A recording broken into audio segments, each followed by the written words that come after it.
Good evening, Dolphin fans. Welcome to another episode of Fins Talk Overtime. I'm your host, Finn Stanza. With me is my co-host, Greg Maney, and sometimes Brett. Brett wanted to go last night. Unfortunately, we couldn't. There was too much going on. There was another show happening. So we'll make time for him next week because, like we say on the FTSN, Fins Talk Overtime is back, and we're going to be here every week. Greg, how you doing tonight? Doing pretty good, Evan. How you doing? I'm great. Honestly, I'm exhausted. Tough week. But yesterday, we did a banger of a show right after the press conference, which was really cool because we went live right when they cut off the press conference, which was kind of funny. Like that was one of the funniest things I've ever seen.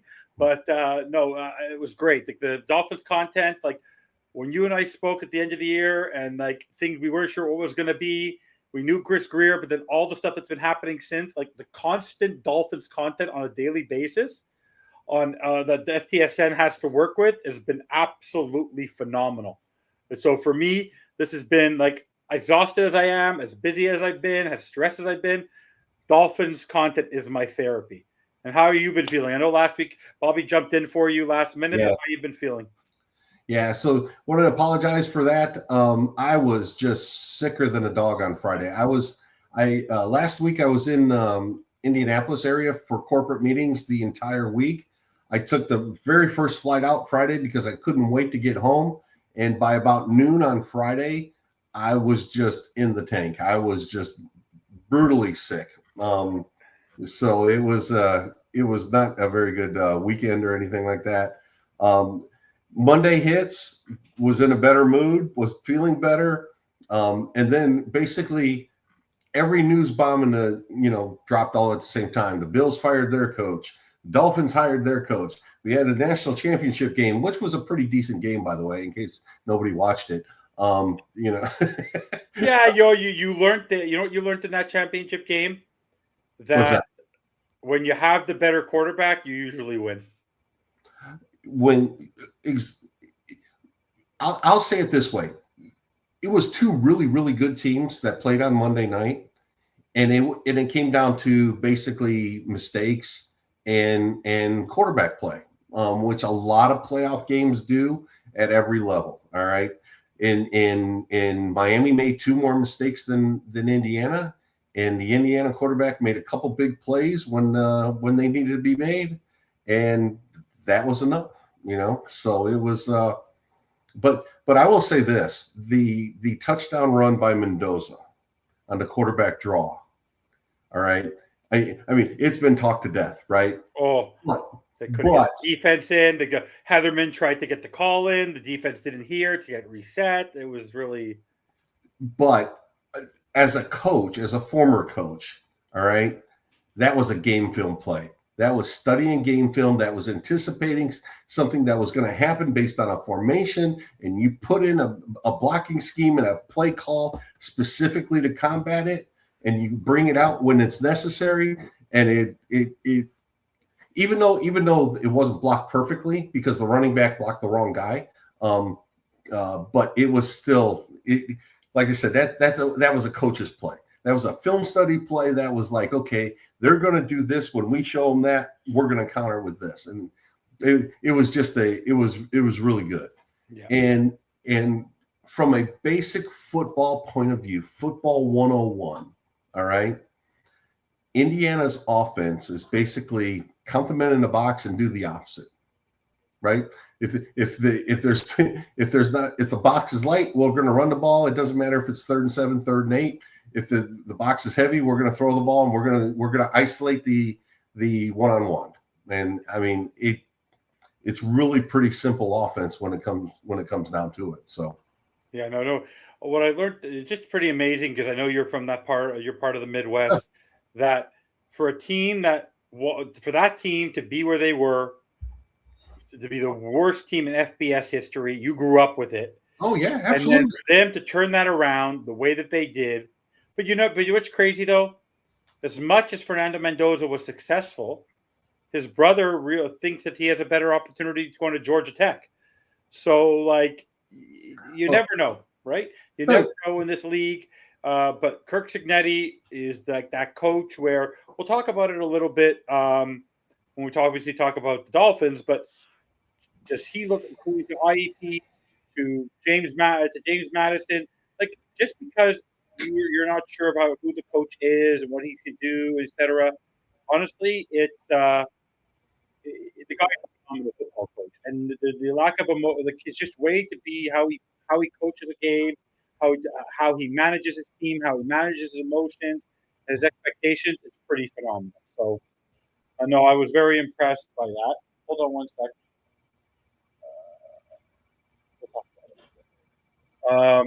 Anyways, apologies for that. People don't the fact that I'm live on a podcast. But no, overall, so far for this week, we have a lot to talk about, obviously. Coming onto this show, I actually put the title as we're blaming the fans are crazy, like we're blaming the fans for their behavior, etc. The biggest problem with the Miami Dolphins are actually the fans. But obviously, there's been some breaking news tonight about the Miami Dolphins, which we're going to get into. We're going to recap the hiring of Jeff Hafley. You haven't had a chance to speak about that, about John Eric Sullivan so far. There's also the story, obviously, the press conference yesterday. So we have a lot to talk about. And then what we learned about from Jeff Hafley today, because he did the rounds on Joe Rose, but I mainly focus on the interview with Rich Eisen, because I must tell you this. You and I like to joke around about Kirk Herbstreit being basically useless. Listening to Tony Romo is pretty obnoxious. I will tell you this right now. Of all the people who does a really good interview, who understands it, knows how to pick his points and does it in a really jovial way, Rich Eisen is really, really good at his job. I find like I could listen to when I listen to the different interviews, whether it's Pat McAfee, I'm not listening to Stupid First Take. You listen to Rich Eisen does a good interview when he's interviewing these coaches. I like the way they perform their shows. I don't know about you, but it was a really easy interview to listen to. So no, absolutely, and it's in I commented to you and Brett in our text thread that it looks like we have a head football coach that has a little bit of her personality for thank God for a change. I mean, it's been a little bit since we've had one of those. Yeah. So let's backtrack. We'll get to the coaches because I think we need to go in order. So obviously on Monday night of the national championship game. We are all excited for that game. I was doing a show just beforehand because we were talking about John Eric Sullivan. We were talking about what the coach might be and all that. Next thing you know, there's the hiring of Jeff Hafley at 5:00. We did the breaking news show, and then literally there's a national championship game there, where if you're a media person, it's actually hell. Like to go, I'm sure you know this. Like to go to these championship games, to go to the Super Bowl. Oh, yeah. There's nothing enjoyable about it. The game is enjoyable, but everything around it is insane because the security levels. And I don't know if you know this. Have you been to them? To go to a Miami Dolphins game playing the New Orleans Saints, to get out of that stadium is absolute torture because they put blockades. You have to circle around. Good luck trying to get out. Imagine the national championship game. So down the street at the Baptist Health Center in the complex, they're interviewing Jeff Hafley. And like everything that's been going on with John Harbaugh, which, by the way, you, me, Brett, were very excited they didn't hire John Harbaugh because that would have been the biggest mistake they could have made. They're interviewing John Hafley, and he gets the job. And we'll talk about the press conference and all that. But when you found out that they were hiring Jeff Hafley, because you haven't had a chance to speak about it on the show, what was your initial reaction to the fact that John Eric Sullivan, Sully, and also you can retract your opinion on the hiring of John Eric Sullivan, which I think you were pro that, yes. And then the hiring of Jeff Hafley initially. Obviously, we'll talk about what happened throughout the week, but what was your initial feeling on both? I wasn't really surprised by either, to be honest with you. As soon as John Eric was hired, it made sense that Hafley was going to be at least the front runner, all right, for the job. Everybody basically said that was going to be the case, right? So John Eric Sullivan was he went through the rounds last year. He interviewed for basically every GM job that was available. He was going to be on everybody's list this year. So there was no real surprise by that hire. And then, yeah, you're going to stay with people, and Hafley was at the top of a lot of lists for the coaching hires. So I was surprised by the timing a little bit. I'll say that. I especially after the news of Sean McDermott. Being let go with Buffalo earlier in the day. I was like, now there's another guy that we can interview, and basically just, we talked about it on our last show, not last week, but the week before, use this opportunity for the GM coach to interview a ton of people, right? They did. They interviewed a lot of people. I know, and get a ton of insight as to what people think of your organization and so on and so forth, right? And then McDermott comes available, and I'm thinking, okay, this is somebody else we could, interview and get a little bit of insight with, even if you don't want to hire him or anything. Yeah. But then, he's fired, and then the news starts coming out that Hafney, or I keep calling him Hafley. We call him Half. We call him Sully and Half. It'll be our life. It'll make our lives easier. And and that he was going to be the new head coach. And I'm thinking, why do that today? The national championship game is happening in your city at your stadium, and you're going to be completely busted out of the news cycle because of all of the other things that are going on today. Why wasn't though? They weren't. Huh? They weren't, because Troy Aikman was there. I think it was an opportunity for him to walk across the street, take him to the national championship. That's Stephen Ross. I don't think Stephen Ross and the group there is, but we'll talk about why they hired him. I have a theory on why they hired him. But no, I mean, but it's a good hire. Everything that I've read about the guy, I've listened to a couple interviews with him. I've listened to the Rich Eisen interview. We'll get to that. Yeah. I like him. All right. It doesn't mean he's going to be a good head coach. It doesn't mean he's going to be successful or anything like that. But at least he's got a little bit of personality. Okay. Yeah. And right now, him and Sully are saying the right things. Yeah. All right. And that's all we have to go on, but it's something. And you start looking forward to everything else that's going to happen here over the next couple of weeks. Yeah. They even said they might have the offensive defense coordinators, situation hired by the week. So, or, through this weekend. So, let's see it. Yeah. So when they did the hire, for me, he was the front runner. We knew when they brought in Kelvin Shepard, and we knew when they brought in Patrick Graham, that was to fulfill the Rooney Rule, even though they already brought in Robert Saleh. Honestly, I think what I like, everything that was happening in Dolphins land was anti-Dolphins.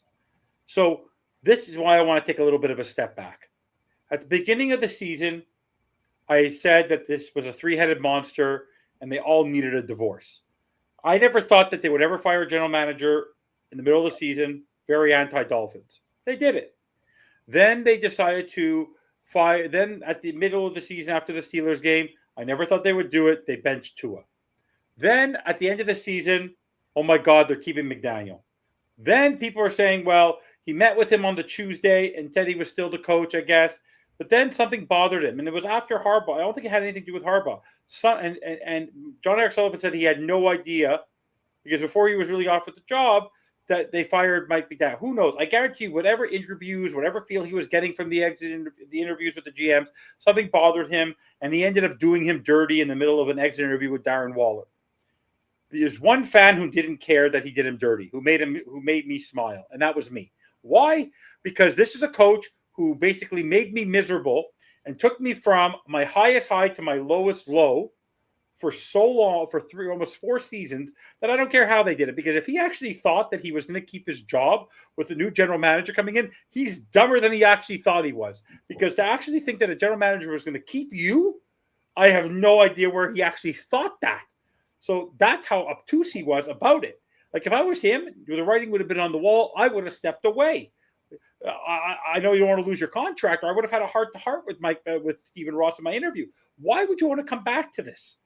You're not a good coach. You're hated by the fan base. And this is why, Greg, I called the show The Fans Are to Blame. Because the fans complained all year. Tua sucks. Greer sucks. McDaniel sucks.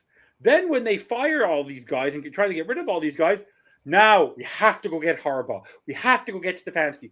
Who are you to tell people who to coach? I'm not telling you how to fan, but then when they're interviewing these people, they don't like the way they look.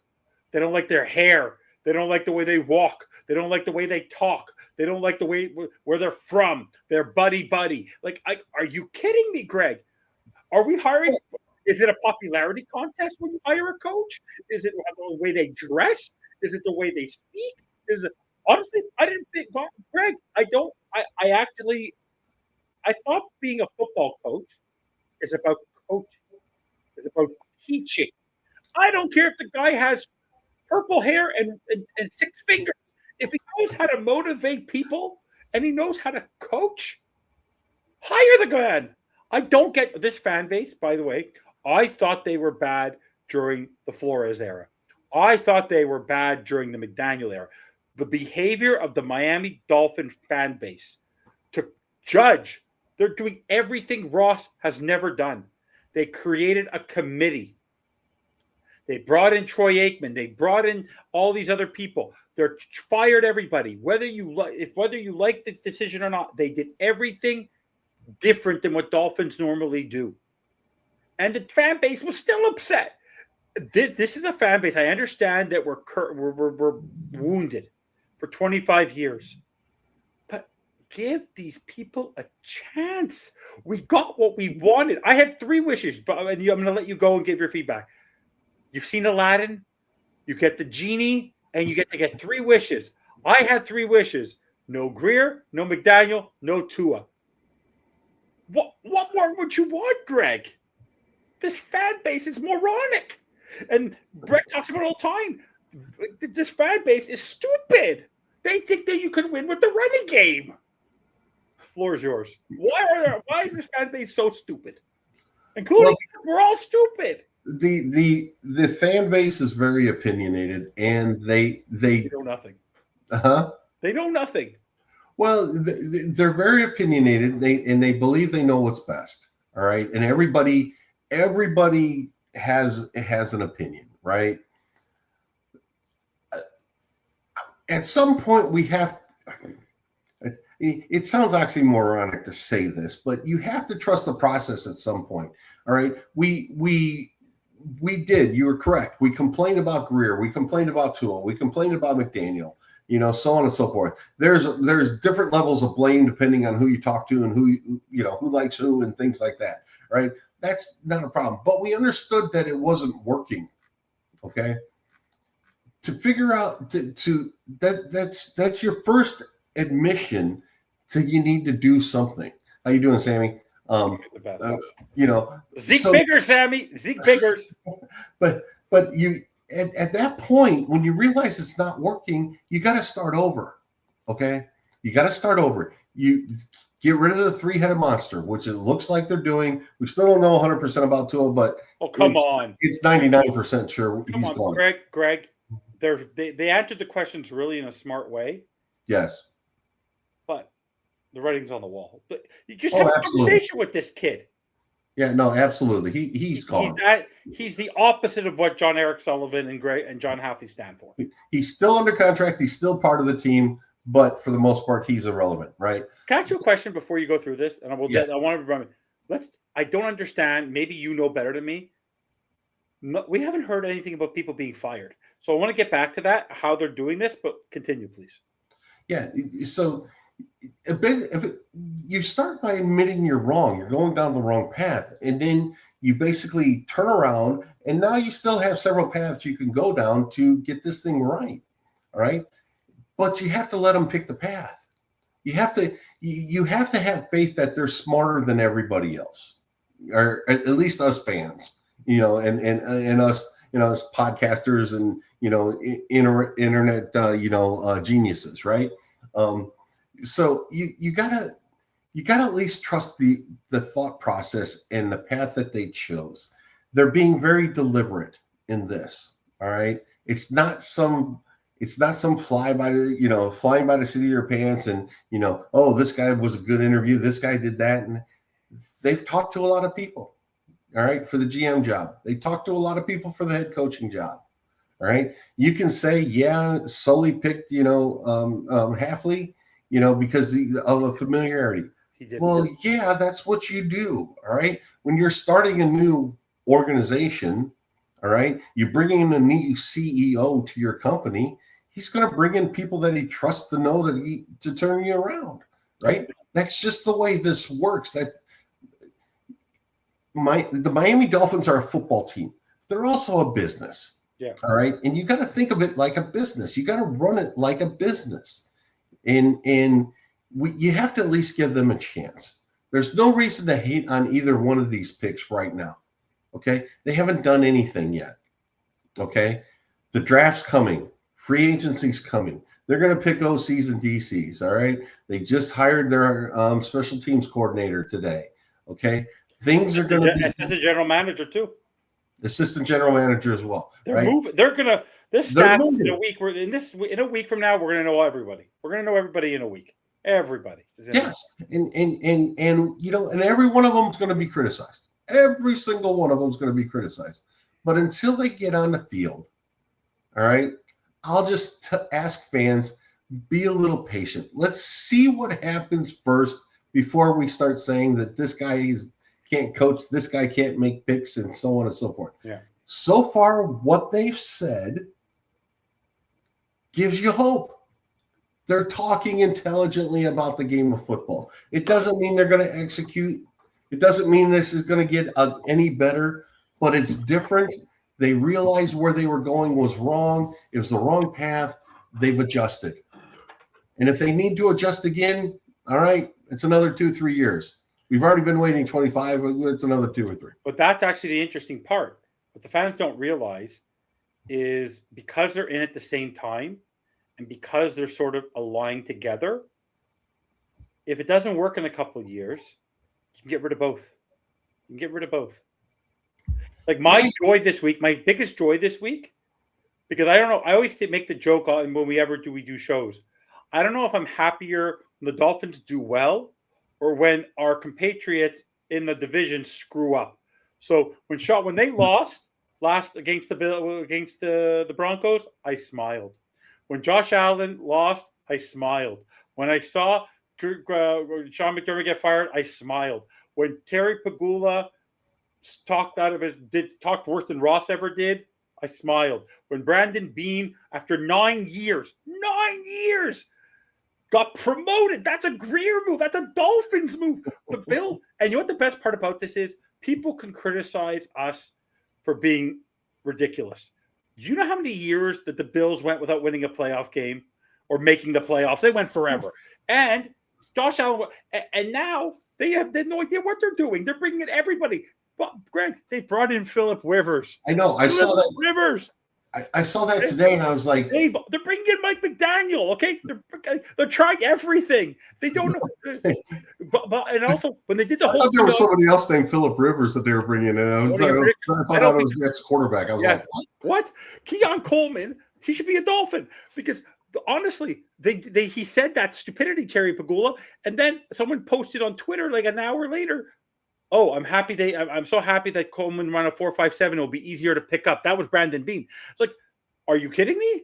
Yeah. Like these guys are moronic, these owners, because they think they can get away with it. John Eric Sullivan, we had our press conference yesterday. Obviously, the Dolphins. Honestly, I'm convinced of this. I thought about this.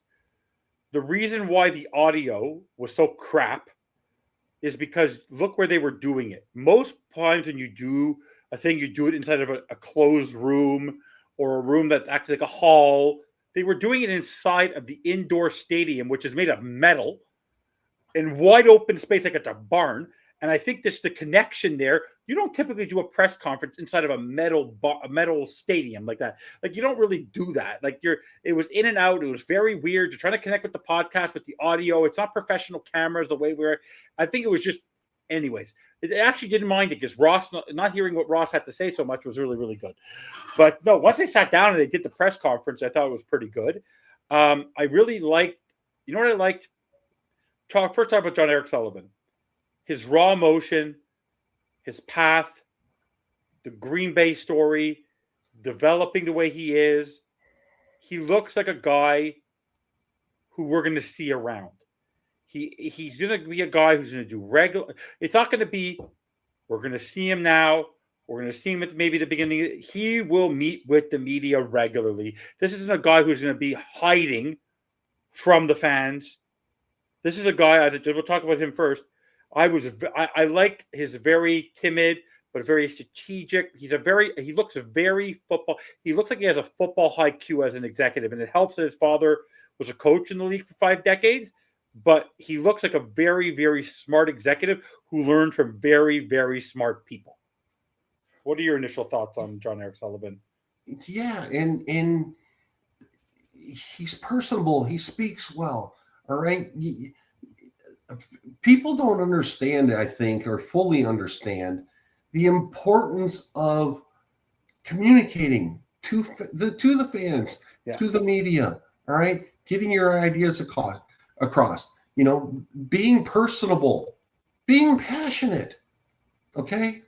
Chris Greer is watching paint dry. Okay. Mike McDaniel couldn't complete a sentence. All right. We now have 2 people with personality and with a pedigree of being pretty smart at football. Okay. Running the organization now. That's a positive. All right. I got a feeling that the media apparatus, the marketing apparatus of the Dolphins is going to finally be somewhere where it should be, because the faces of the franchise can actually put 2 thoughts together and speak well in front of a camera. All right. I'm telling you, that matters. Okay. That matters to the fan base. That matters to your overall general perception within the league. All right. It's not Kevin Ireland.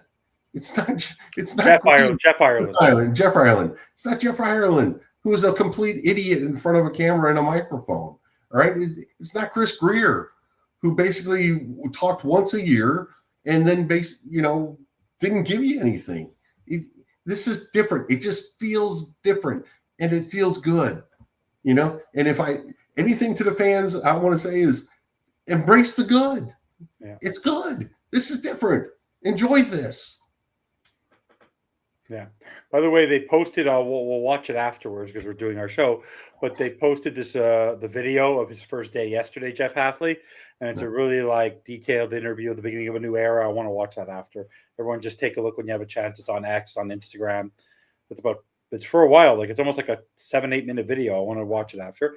But no, John Eric Sullivan looks down to earth, no nonsense. Obviously, he had his interview with Travis Wingfield on Sunday where he answered the question. But his overall demeanor, when he was asked about the QB competition, what did you want him to answer? But there's no hesitancy. There's no talk back to the fans. There's a sense of there's no talking down to the fans. No, he was talking like he looks like a talent evaluator. He looks like a guy who also, you know what, he looks like someone who's going to come under the radar. And I like the fact that he's taking ownership right away. If a pick is wrong, if a trade is wrong, it's on me. I will take opinions, but I'm responsible for it. Jeff Halfley spoke without a microphone, without a transcript, and spoke from the heart. And to learn his story, that's why you never judge a book by its cover or its haircut. Because this guy spoke from the heart for 7 or 8 minutes without reading. And how many ums did you count, Greg? 0. Okay. Well, 0, no. You know what you could tell? You know what he could tell? You know what actually you could tell right away? That the man has coached before. Meaning he wasn't a run game coordinator. The man has been a head coach, a talent evaluator, has been a head coach, has been a coordinator, has called plays, has worked with them. And you who has coached football, when you heard him talk, you didn't hear cliches. You heard everything you wanted to hear from a guy who is so honored to be the coach of the Miami Dolphins. We're going to talk about the Rich Eisen interview in a minute, but the way he spoke today, he looked like a guy who's earned the right to do this job. Not someone who is and let's just talk about this quickly. He was being interviewed. He talked about it there. 45 minutes he was sitting outside the room. He was getting pulled in by the Raiders to go meet with them in Florida because Brady was there. Then the Tennessee Titans had a plane at Opelika Airport. Like, the man was wanted by other teams. They weren't going to let them leave the room. Well, now that they offer him the job, who cares? If this is a guy they like, why would you even chance it to lose him? Oh, because Jesse Minter would be just as good, or Chris Shula would be just as good. Oh, go Sean McDermott. You don't know if they didn't call Sean McDermott's agent right away. If you think he's the right guy for your team, and to remind you, Greg, as you know, 6 of the 8 coaches who coached in the divisional playoffs last week were head coaches, 6 first-time head coaches. So, what are your initial thoughts on Jeff Hafley in that press conference? No, it was refreshing. It was refreshing. Some people are saying, well, we wanted a coach with experience, but we wanted NFL head coaching experience and things like that. No, he was a head coach at Boston College, having to stand up there and face the Boston press every single day, all right, with interviews and everything else. Yeah, it's not the NFL. There are very few, college jobs that are equated, that you can equate to an NFL coaching job. But he was still there. He was still responsible for the entire organization. All right. That matters. But more importantly, in a way, it also matters because he was comfortable in front of the press. All right. He knows how to speak, publicly. It matters. Okay. You can't put the organization front and center if the people who are leading the organization can't speak in public. All right. And that's one of the issues Miami has had for the last several head coaches. Chris Grier. Gase's eyes. Flores didn't want to talk. McDaniel literally having 45 minutes press conferences that should have lasted 10 minutes. Well, and then if you remember, Philbin needed Donna Ponte to basically help him with his press conferences. Okay. I mean, it matters to be able to speak in public and to be able presence. Yes, it matters. Okay. And it's so refreshing that Miami is doing this because, again, part of the problem with fans and fan reaction to national media and things like that is Miami's inability to articulate for themselves. They don't communicate well. They haven't communicated well. Correct. So they've left the national media to basically interpret everything. When you're clear, when you're concise, when you're passionate, when you know what you're talking about, and you're not stammering and stuttering and doing all of this other stuff all of the time, it lends you credence. It gives you credibility, right? And that's what I'm seeing now. For a week and a half or whatever, 12 days or whatever it's been. It's been a blur because it's actually been pleasurable. Like, this is the most enjoyable time I've had as a Dolphin fan in forever. And we're going to talk about the Rich Eisen interview, but, you had a head coach laughing, all right, cracking jokes with somebody else. Dry humor, right? Showing a personality, joking about his bad haircut. Because where do you get your haircut? Same as Matt LaFleur. Can I take Matt LaFleur? I'm going to try to get the barber to move them out to Miami. Yeah. Also, him and Sullivan look alike. Who cares what people look like? Honestly. Well, and that's been the running joke. All right, the LaFleur's, John Eric and Hafley, they basically all went to the same barber. They all do look alike. And you find out they all did go to the same barber. Greg. You're from the Midwest. You're from the area of Illinois. I'm sure you've been. You're not far from Green Bay.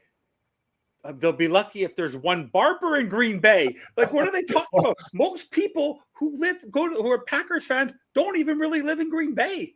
Like, Green Bay's tiny. If you've never been to Green Bay, people don't realize the town they're in, where they're living. It's not a big place. The populations are a few thousand people.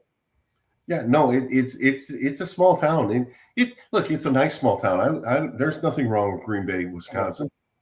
All right, but it is a small town. It's got a small town feel to it, It's not anything like South Florida. Let's put it Not that even way. close. It's not Not even anything like South Florida. No. In terms of so the press conference overall, the funniest part about the press conference is when they showed a picture of Troy Aikman and he was wearing his Dolphins lapel pin upside down. That was kind of funny. But honestly, I don't know. Dan Marino I don't know why he does this job anymore. Every time you see him, he looks more sadder than I've ever seen him before. Like, I don't know why he does it. But honestly, like, I love the fact that there was all the people there. We're going to watch the video after. But, like, I like the fact that Troy Aikman was there. Like, the fact that he stuck this entire process out means that he actually cared about the process. Because he could have said, I don't have to. Why would I have to be there for this? The fact that he stepped up and was there for the whole process and just didn't come there to collect a check it shows that you want to know what? They're doing things differently. And that the fact that somebody wanted to take the time out of their lives to come do this. Because maybe he wants to be an executive too one day in the NFL, but at the same time, who cares? If he was helpful, if he gave any opinion on this, I don't care. Jeff Hafley came in and looked the part. He looked the part. So as we transition, he did the rounds, but he had a great interview with Rich Eisen. Let's talk about the first thing. The ironic part is how people think, oh, we know each other. The guy who he was at a Division III school called Worcester Polytech where he played MIT. He talked about that. Or that the fact that he went to Albany and all that. But he got his first big break at Pitt. Who was the guy that gave him his first big break? He was the last veteran head coach of the Miami Dolphins, and Dave Wanstead. Who people can criticize they want. You're from Chicago. You're not far from Chicago. Dave Wanstead he wasn't a great coach, but he was a decent head coach. The guy wasn't awful. There's a lot worse head coaches than Dave Wanstead, who gave him his break. And he talked about, ironically, because it came up yesterday at the press conference, about living in his office for 2 years. Loves himself Costanza. Here's your Costanza on FTSN. But what are your thoughts on his start, the fact that he was so raw about his story, the fact that living out of a locker, air mattress, wanting to earn his keep, and how it was worth it? Like, when you heard that story first about the Pitt story yesterday and today, what were your thoughts being a former coach? No, I can fully relate to it. All right. I mean, my first paid coaching job, I made $1,500 for the 4 months during the season. All right. I didn't even get paid during the off season to do the off season camps or anything like that. It was $1,500, right? You don't make a lot of money when you're grinding down those jobs. No, especially in the lower ranks of the schools and stuff like that. I mean, it's a great story. All right. And the thing about it is, and I say this about low-level coaches and high school coaches outside of your big, your Miami area high schools, your normal high school area coaches, right? You really have to know football. And what I mean by that is your players are constantly changing. 1 year, I'll give you an example, all right? My first year coaching, we ran a 3 wide receiver, basically old Washington Redskins type set, right?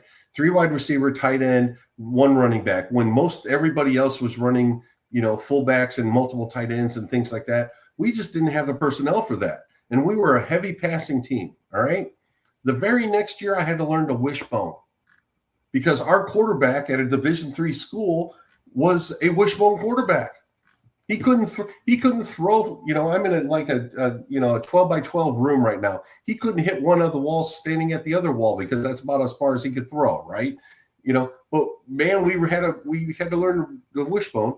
That's what you get in these lower levels. You got to learn different types of football. You got to wear every hat. All right, you're coaching offensive line. You're coaching DBs. You know what I mean? I mean, you have multiple responsibilities. And I always appreciate people who started there and then kept with it to get up to Division I, to get into the NFL, things like that. Whereas, some coaches basically just start there and it's a completely different way of coaching and a completely different mentality when it comes to that. So no, I appreciate that by him, and he's put in his time, he's put in his effort, right? Yeah. And slept on the desk, and I remember slept in the office plenty of times because you put in 18-hour days and you're just too tired to go home, because you're there till midnight and you got to be up to be there by 6. So just find a couch and you sleep on it, right? So no, I appreciate all of that, and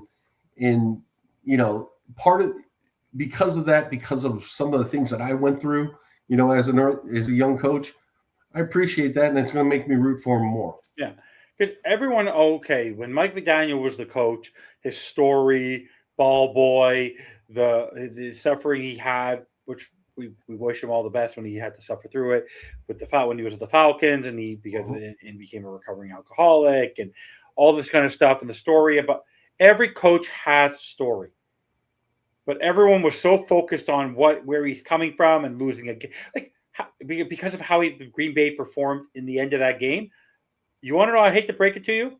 There's a guy on this network, two people on this network, who talked about the fact that this year there was a Carolina game, or a couple years ago there was a Tennessee game, and how the defense crapped the bed. Oh, it's Fangio's fault. Oh, it's Weaver's fault. Do we seem to forget that the offense had the ball too? And that that the offense couldn't put the game away, the fact that they had 24 points and they couldn't score after that, and every time they kept the ball back, they gave up points. How about the fact that the offense shouldn't take the pedal off the gas too? People always blame the defense when you blow leads. You happen to realize that the offense also needs to continue to score. You don't get the points and then you stop playing on offense. People seem to forget that. Am I wrong, Greg? People are judging Jeff Hafley for how the Packers lost that game and go, the offense stopped playing too. Is it me? Yeah. No, there's a mentality in some coaching that if you have a big lead, you just start playing the clock, especially in the second half, and most of the time that comes back to haunt you. All right, when you do that, to me, I went to a football coaches convention in 1995, and Steve Spurrier was up there coaching, and they talked about. He was asked a question about why his offenses score so many points. And he goes, because you're always going to want to score points. I'm never taking the foot off the gas. And 2, it's not my job to stop myself. It's your job to stop me. And I'll be damned if I'm going to let you think you can stop me. And it's one of those things as a young coach I heard, and I'm like, you know what? He's absolutely right. I'm going to score every time I touch the ball until you stop me. All right. And if I could play for 120 minutes as opposed to 60 minutes, I'm going to score every single damn time, because that's my job and that's what I'm supposed to do. And I really think that some coaches and some organizations don't have that mentality. And they should, because you need to score as many points as you possibly can. Never take your foot off the accelerator. Never. So Rich Eisen today talked about his Ohio State days, talked about what he learned in Green Bay, but then he talked about Boston College. And when he talked about Boston College, how it gave him the experience to be the head coach and why he left. Oh, people go, oh, why would he leave Boston College? He wasn't successful there. It's in the NIL era. And he said that when he wants to teach, he wants to coach. And he goes, I feel like I became a recruiter. And you're not at a school like LSU or Alabama or Miami. Like, you don't have great NIL money. And he felt like I don't want to be a general manager who are calling players, banging places. I don't have the money. I want to coach. So, and that's why he chanced himself. And look, he's made some very smart strategic decisions. And you know what the best part is?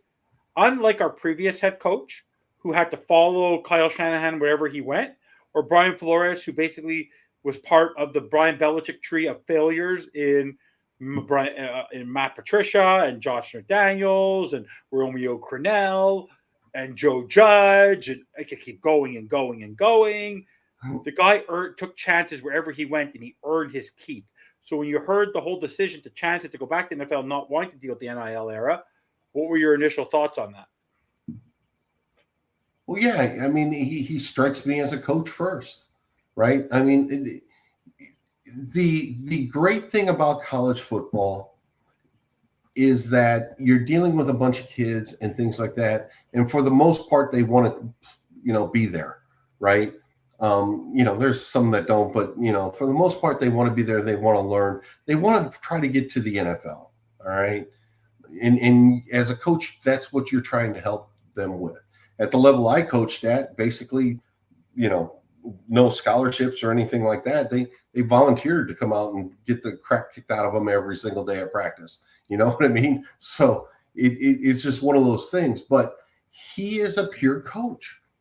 He didn't want to have to do the recruiting. He didn't want to have to manage the money. He didn't want to have to do any of that stuff at Boston College. And they made this decision to basically come back to the NFL and be a position coach and be a coordinator again.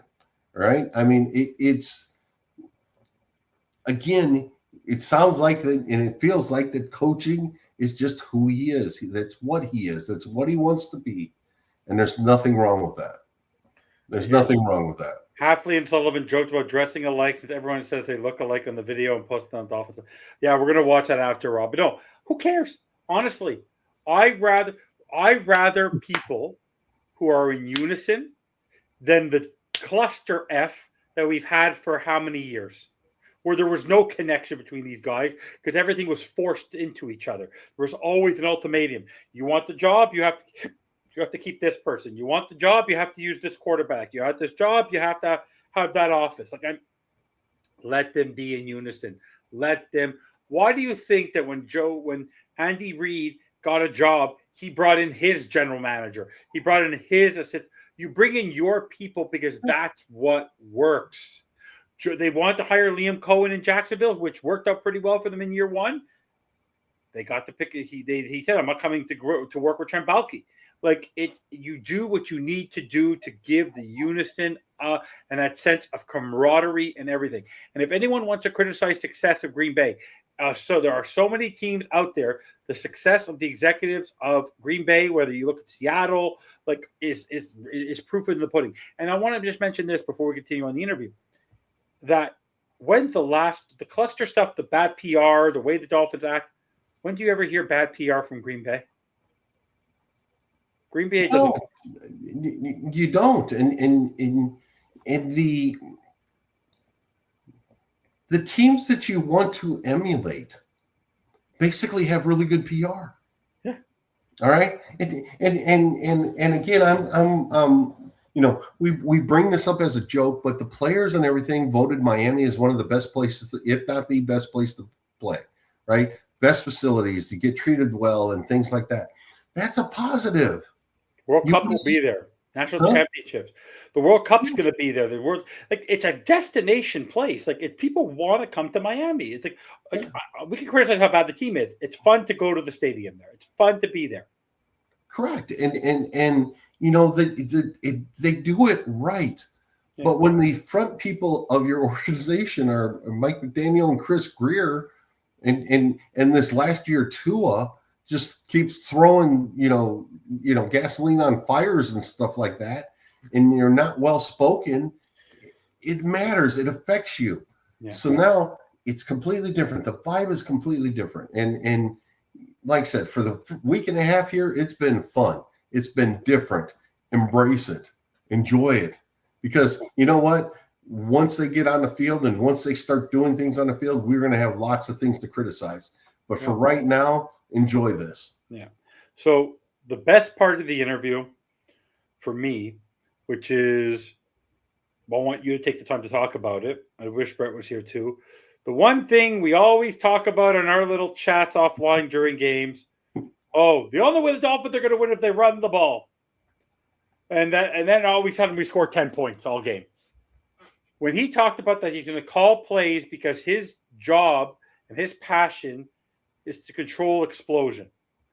And the fact that on offense, he's going to hire a coordinator that wants to create explosion because that's how you win in the NFL. I never heard a coach actually say that. And he wasn't talking to you. When you heard that part of the interview, that I don't see coaches talking about that much. Explosive plays. What was your reaction when you heard them talk about that? Take a while to talk, as long as you want. When he talked about that's how you win football games. Music to your ears? Well, before I answer that, I'm gonna go back like 60 seconds when he started talking about that. All right. The first thing that perked my ears was he goes, I want to be able to run the football. All right. And it starts in the offensive line and things like that. And I'm just like, oh, here we go. All right. He's going to give the standard football answer, right? Because I think it's in some coaching DNA or some coaching manual or something like that. Coach manual. Where you basically have to say, well, the offense starts with the running game, and and the people up front have got to open holes, and all of this other 1970 and 80 bullshit. Anyway, Don Shula's book. It's Don Shula's book. Barry's uncle, Mercury Morris. We're thrown into the ground. Bob Greasy, won a Super Bowl throwing the ball 7 times. Greg, he won a Super Bowl throwing the ball 7 times. But so he started out like that, and then he started saying, "We also need to play under the center more." Yes, okay. I agree with that. Running the football and being under the center more gives you more options, and more ways to basically manipulate the defense, in my opinion. All right, and a lot of other people's opinion as well. Okay, so he said that, and I'm like, okay, and he goes, I want to do the boots, I want to do the play action and things like that. Again, that's all just football coach speak 101, right? You got to say all of that. Then he delved into his defensive philosophy and how he wanted to he wants to prevent explosive plays. And then I'm like, oh, wait a minute.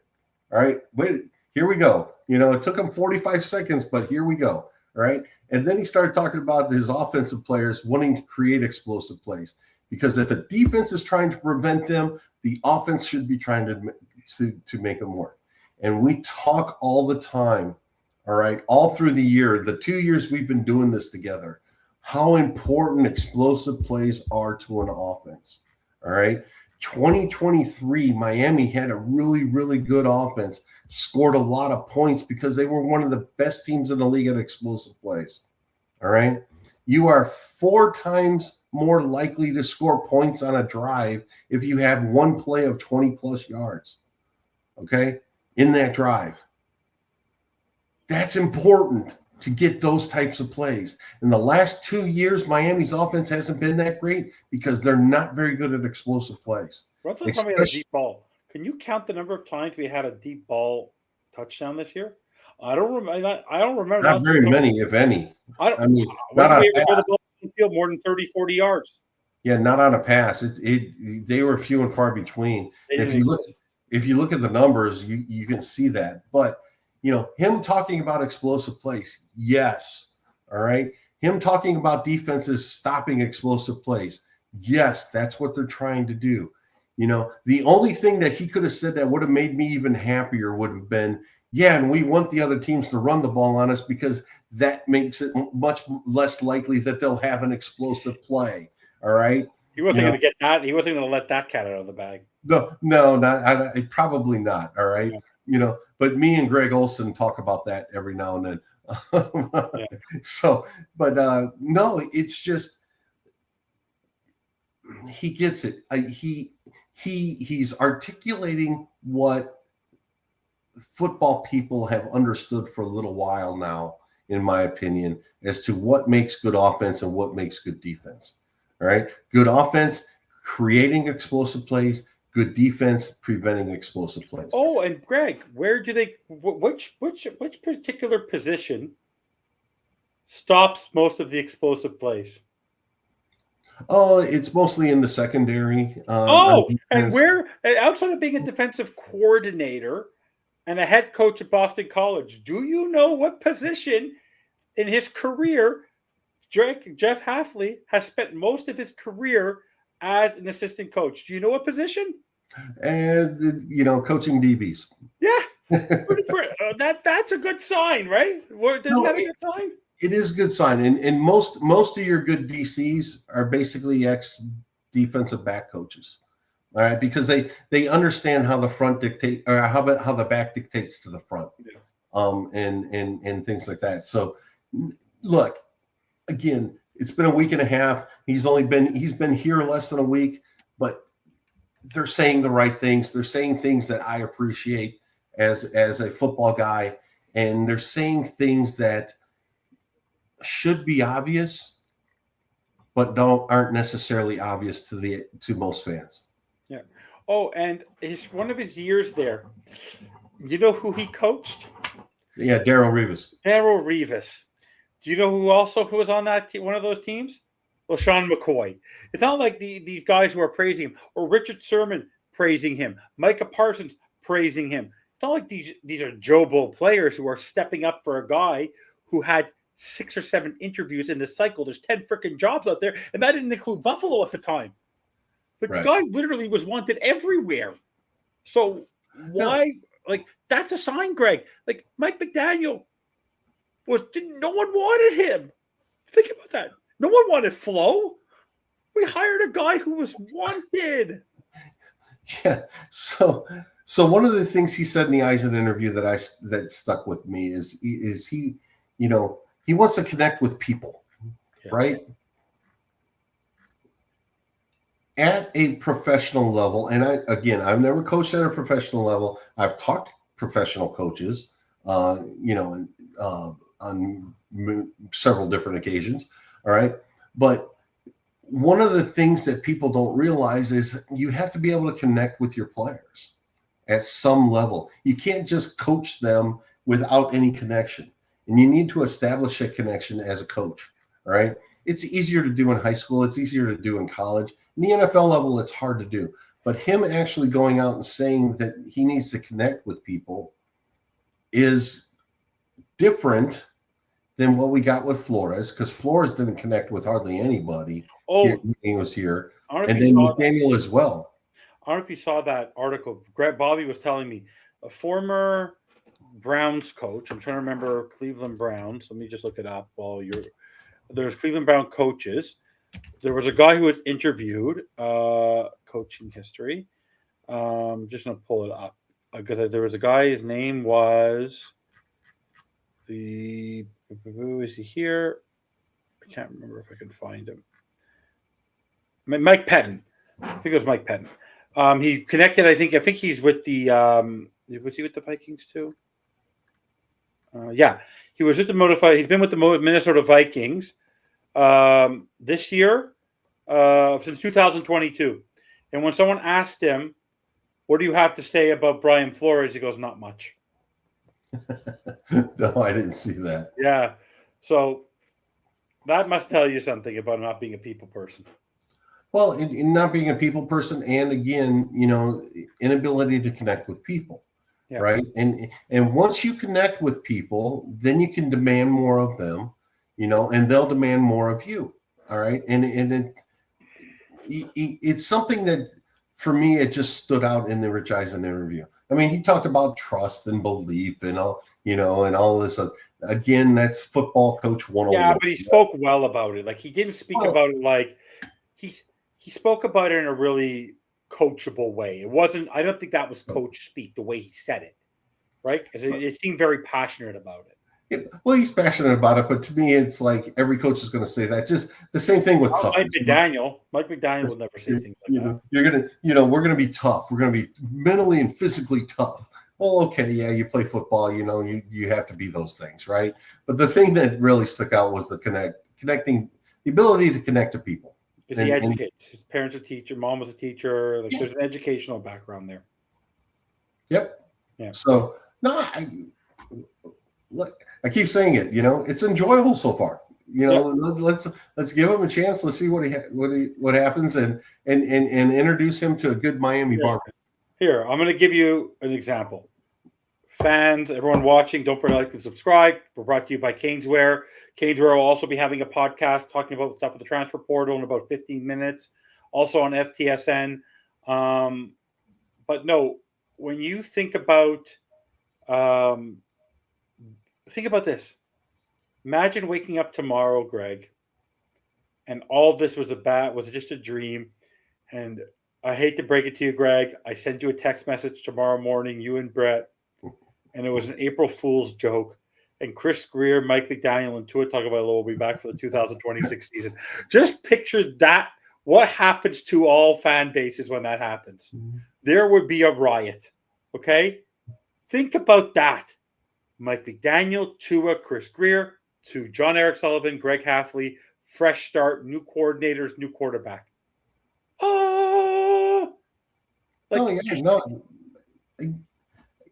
Again, it's been fun. It's been a fun 10, 15, 12 days. It's not been 2 weeks yet since John Eric was there. So, no, but give him a chance. That's all we've got to say is just give him a chance. Let's see what happens on the field before we crucify him. Yeah. You know what was interesting? Someone mentioned that there were players at the game, at the press conference. You saw Kenneth Grant, you saw Jason Pete. A lot of players came to watch, to be interested in this, which is nice, right? The fact that they allowed players who are not guaranteed roster spots to meet with the coach and engage, that didn't happen before. That never happened before. Like, I thought that was really interesting because the media people were saying that they've never seen that before. I just feel like it's more inclusive now. And also, there's someone mentioned one of the I'm not going to say his name because I don't know what we should give him press, but one of the reporters that was there mentioned that John Halfley's family and John Eric Sullivan's family, who all have daughters, weren't sitting with each other.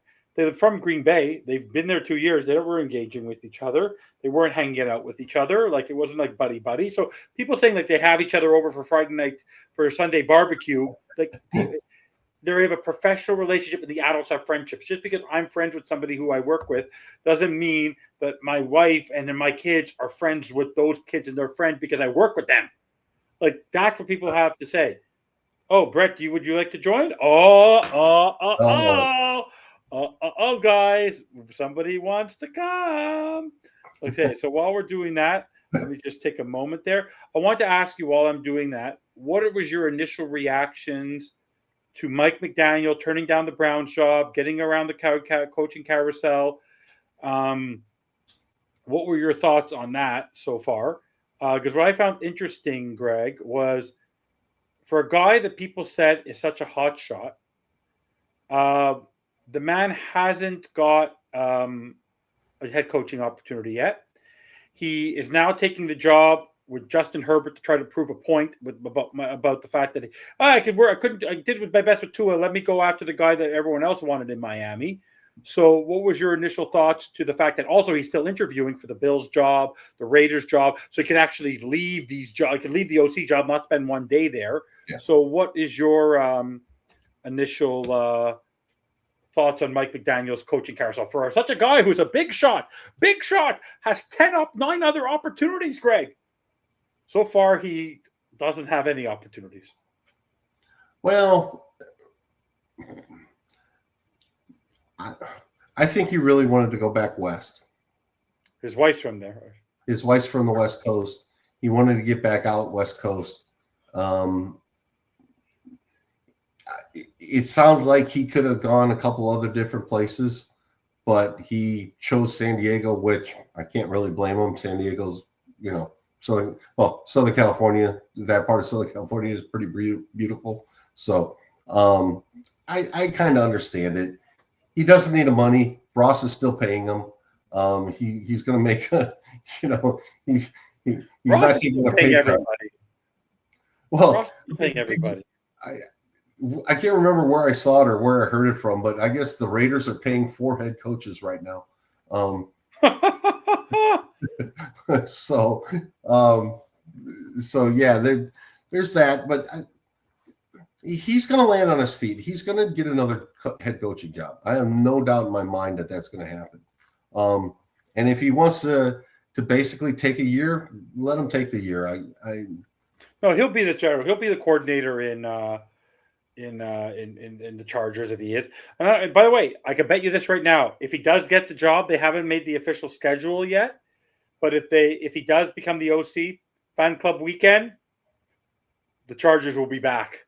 and Mike McDaniel will be back at Hard Rock Stadium in a jiffy. And you know what the best part is? Maybe, just maybe, he might not wear a hoodie because he'll be on the sunny side of the stadium. I believe he's coming in on audio, so let's attempt to bring him in here. All right. Brett, you with us? Yes, sir. How are you? I'm good. I'm on audio, so I'm driving home. So no problem. You're welcome to join. So we're going to give you the floor. You have always lots to say. So far, last week and a half, John Eric Sullivan hiring. You haven't been able to talk about that a little bit. The whole Jeff Hafley hiring. The whole the Rich Eisen show. I don't know if you had a chance to listen to the video I forwarded to you, but the press conference yesterday. The floor is yours. Also, I want to mention that we talked about today that the theme of the show was that the fans and the Miami Dolphins fan base is stupid, that they're moronic, that the fact that we were so like we just can't keep to get out of our own way about people's haircuts. What are your overall thoughts of what's been happening for the last couple of days with Miami Dolphins line? I'm having more fun than I've had in forever. Dude, it's been a while since I actually had some type of faith and some type of feeling that, like, hey, at least they're trying things, and they're trying things that make more sense than before. So, like, this is the first time I feel like they at least had, like, some type of plan or idea since they hired Bill Parcells. Now, I know Bill Parcells didn't work out. It was definitely overhyped and all that. But at least when they hired Parcells, he brought over Jeff Ireland, who was a guy he knew, and Tony Sperano, all guys that followed like the same kind of concept, even though it was a dinosaur concept. It still was like a vision in all in one place. You know what I mean? So at least they we're trying to try something with like, you know what? Let's get a guy who understands football. He'll hire some guys in here, whatever. This time, you know, whether the whole thing with like Troy Aikman, whether he had much to do with it or not, because like I told you, I found my notebook from last year that showed John Eric Sullivan on the list of hot names for GM. So he's been on the list for a while. And the reason I didn't look it up, like, because that's one thing, like, you look up and, like, the league has names that everybody's looking at. So, you know, so he was a hot name already. Coming from Green Bay, he already comes from a system that works. And that could be overrated because some guys kind of stray far from it. But the one thing he says that I like, and now he's got to follow through with all this, is that he talks a lot about like 30 years, the last 30 years in Green Bay. Well, he's not been there 30 years in Green Bay. He's been there 23.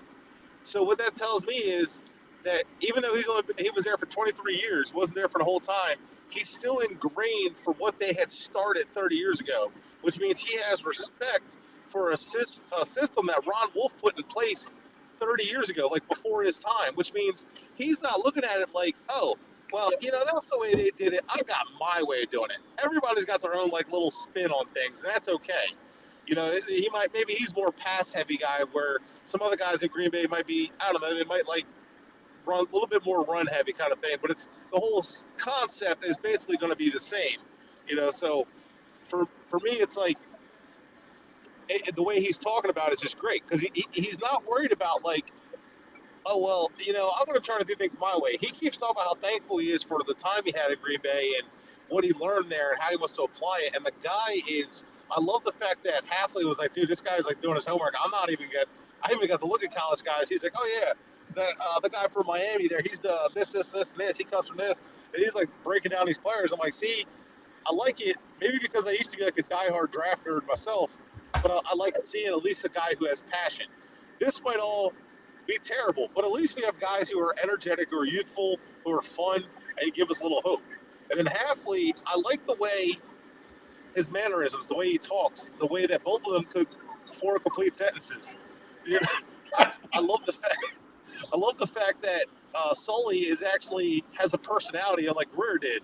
You know, and like I like the fact that Hafley was just kind of like, you saw the tightness between the two, which that's, to me, I don't give a shit, like, what anybody says, like, nepotism, whatever. I don't care. If I'm hiring a coach, you know, I want someone that I know is going to work, and I'm not just going to just hire anybody. So I'm hoping that, like, Hafley legit, like, was a guy that was worth being a head coach, but it's definitely somebody that you could tell that they're close. Like, they understand each other really well.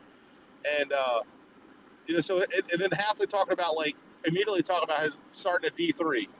and like paying respect to where like grinding from the bottom, talking about he was painting football lines and sleeping under his desk at Pittsburgh and doing anything he could to succeed. I like that. And then he has the attitude, and this would make sense. He has the attitude of you're going to be on time, be prepared, like no excuses. And it goes back like the Flores, like that takes no talent. Flores might have been a jerk, and even Mike Pettin is like throwing him under the bus for it, but without saying anything. So like he might have been a jerk at how he handled it, but it takes no talent. That still made a lot of sense though, right? Because it doesn't take a lot of talent to be on time. You don't have to be the best player in the world to show up and be prepared to put the work in and stay late and watch film. Like none of that takes talent to do. So it's just, and the way he talked about it was just like no excuses. Like, oh, we're gonna have tougher practices. And I just like the fact that like they won't commit to any player. Like, well, I haven't got that far yet. Like the way they talk about the players, both of them keep talking about like bringing guys up and keeping them through the system. And then he keeps saying that's how you build your culture there, because you bring guys up through. You know what the expectation is. They know what the expectation is. And he keeps talking about expectations. Like, man, you didn't really hear that. It was always the expectation of the organization is almost like they didn't believe it. It was just like, no, the expectation of what we want to be a winner is this. And the way I know he's talked about inside out, but I think people are going to get really stuck on like, oh, they're going offensive line early. Listen, the Packers only went offensive line since Sully was there. I want to say it was 2003. I had to look back. They only went offensive line, I think, 3 times. And they found most of their offensive linemen either free agency, like mid-tier guys, free agency, or mid-rounds. And that's where Greg and I have constantly said that's what needs to happen, not constantly the first round. And then the other side of it is that he keeps talking about drafting a quarterback. We'll draft one every year, and then he keep going. That was the old Ron Wolf way. And I think Greg and I talked about it. Greg has said it on the show, I know this before, that you always draft a quarterback until you have one, and then you keep drafting them. And I love the fact that he mentioned, Brett Favre had backups. He had Matt Hasselbeck, Aaron Brooks, Mark Brunell, all of which Ty Detmer. Even Ty Detmer. I take Ty Detmer.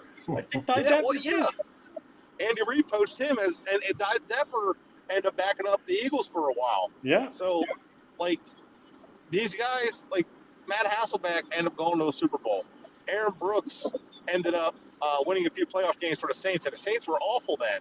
Mark Brunell was was the quarterback of the Jaguars, and unfortunately, damn in his last playoff game. But still, what did we lose? 62-7? 63-7. Oh, that was the And first game I close. ever had tears in my eyes. God.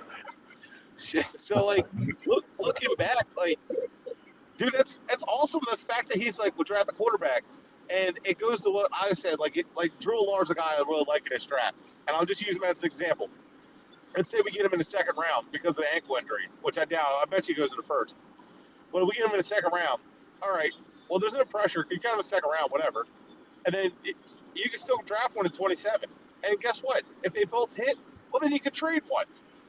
So it's like you got a 50 option on the first round player, quarterback. So maybe keep him and trade the second round. Which one do you think has a little bit higher ceiling? So it's just like, I like the attitude. Now, all of this has to come to fruition. They have to actually go through and follow through with everything they said. There's going to,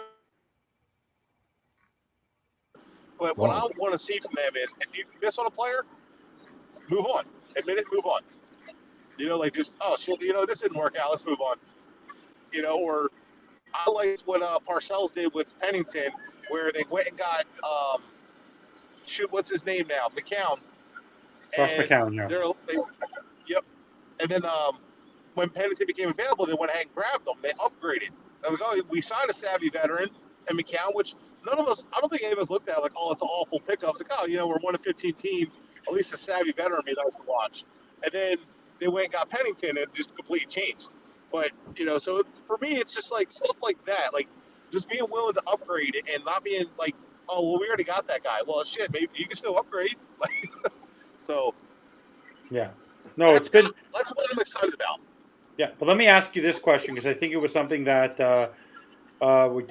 Greg touched. I wanted Greg to touch on, but I wanted you to hear. Did you have a chance to listen to Rich Eisner's interview? Or you haven't had a chance yet, Brett? Not yet. Okay, so go listen to it because I think you'll open your eyes. But one thing he talked about is the reason why he likes to call plays is that because he likes to prevent explosion. Because the way you win football games on offense is by explosive plays. So when you hear a coach talking about the fact that you have to do inside out and you have to have a good running game and all that, but he wants the quarterback under center. And he wants to have explosion. And he wants to prevent explosion. And ironically, what I said to Greg, and you probably know this, Brett, do you know, not a trick question, before he was a DC, when he was an assistant coach or he was a position coach from Pitt to Tampa Bay to Cleveland, do you know what his position coaching role was? It was defensive back coach for a long time. Where do you get how do you stop explosive plays, Brett? Right. The defensive backs, and that's where that's where Sully said that like we're gonna have substance to us. We're not just gonna be big. We're gonna be fast. We're not drafting guys who are just big and stiff. That was music to my ears because Chris Greer we need to get more physical. Big guy can't move, but he's big. Savanaya. You know what I mean? Like, so it's like no, Liam Eichenberg. No. So which I could see Liam Eichenberg actually working out in this system. That would be some shit. But I can see, but like what Halfley said, which I loved. Somebody asked him, what does he bring from a defensive coordinator or defensive coach? How does that help? And he had mentioned with the offense coordinator, I know what's been hard for me to defend. And he kind of tipped his hat on a couple things that are hard to defend. And he said he kind of wants to implement some of that. And he said something that gives them fits.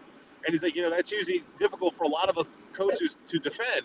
And he goes, and it gives us fits, and it's something I would like to implement and stuff like that. And I'm like, see, that's what I like, because that right there, because what gives defenses fits, usually good quarterbacks who can throw the ball and run. And like Josh Allen comes to mind, or Caleb Williams probably comes to mind, like stuff like that, where it's hard to defend guys who are athletic with a big arm, and it's hard to stay with receivers when you're big quarterback can maneuver around so much. So I really like their mentality with that, and they have talked about explosive plays in every interview I have watched with them. So I'll definitely watch the Rich Eisen one. But Sully talking with Wingate talking about he wants receivers with good size and speed because they want to be in attack all three levels. And every time they talk about offensive philosophy, they always seem to revert back to the passing attack. And but then they say, control the line of scrimmage. But what they're really saying is protect the quarterback and get after the quarterback at the line of scrimmage. That's really what they're saying. Like, and that's what, if you look at the Packers draft history, when they draft tackles, D tackles, all but BJ Raji were athletic pass rush D tackles. It was Justin Harrell who was athletic and a pass rush tackle, even though he didn't work out. BJ Raji's a big nose tackle. That's when they went to that 3-4, though. And then Kenny Clark, who was a pass rushing D tackle, all around tackle, but he could also rush the quarterback. And he ended up being a good player for him and disruptive. And then Devontae Wyatt, who's also disruptive and could rush the quarterback. So even when they go a non-premium position in the first round, now I got to go back and look at those drafts to see what was available and what they passed up, because they're not going to be perfect. But it seems like that might not have been best player available, but it fit what they wanted to do. And so even when they do that, it's athletic guys. When they got Luke Van Ness, he was a true defensive end, and they know he's a pass rusher first round. So they keep going. When they draft the first round, it's premium positions. It's either helping the quarterback or it's affecting the quarterback. So it's defensive back, edge rusher, receiver, or quarterback itself. And now he was a part of, just so everybody's aware, he was a part of drafting Aaron Rodgers. That was very early on in his career. He was a part of drafting Jordan Love. He's the reason they drafted Jordan Love, Brett. Yep, exactly. So, he understands quarterbacks, which is why I would not be shocked in the slightest for a guy like Drew Allard, because he fits exactly what they like at quarterback. Maybe not so much the size, because Drew Allard's bigger than both of them, but he's got the big arm. Yeah, he's a project. But so is Jordan Love. So is Aaron Rodgers. They're both projects. Yeah. You know what I mean? Like, people forget that Aaron Rodgers, they have no problem drafting a guy and letting them sit for a couple years. So I'm all about Wait, that. you're supposed to do that? You're not supposed to throw the guy in against the Rams on one of his first starts? Well, I don't mind even starting a guy right away, but like if you have a veteran that can start in front of him, just draft the guy. It's not like that's why I kept saying before, like draft the quarterback. Oh no, Tua. Well, who cares? Like you get a quarterback, then it's like, well, I don't know. We really like this kid, and we got to pay Tua. Well, we can let Tua go. We got this kid. He's pretty good. So I mean, I'm just saying, like it could work out. So that's the kind of stuff that is hopefully going to be changing. Where just because we have the position doesn't mean we're going to pass it up in the draft because if the player's too good to pass up, and now the other player's coming up on a contract. Now I could trade that player, get a pick, and now I just save money on the cap, and now I got another pick to fix something else, and now I'm getting younger, and I'm able to maintain my success for longer. Yeah.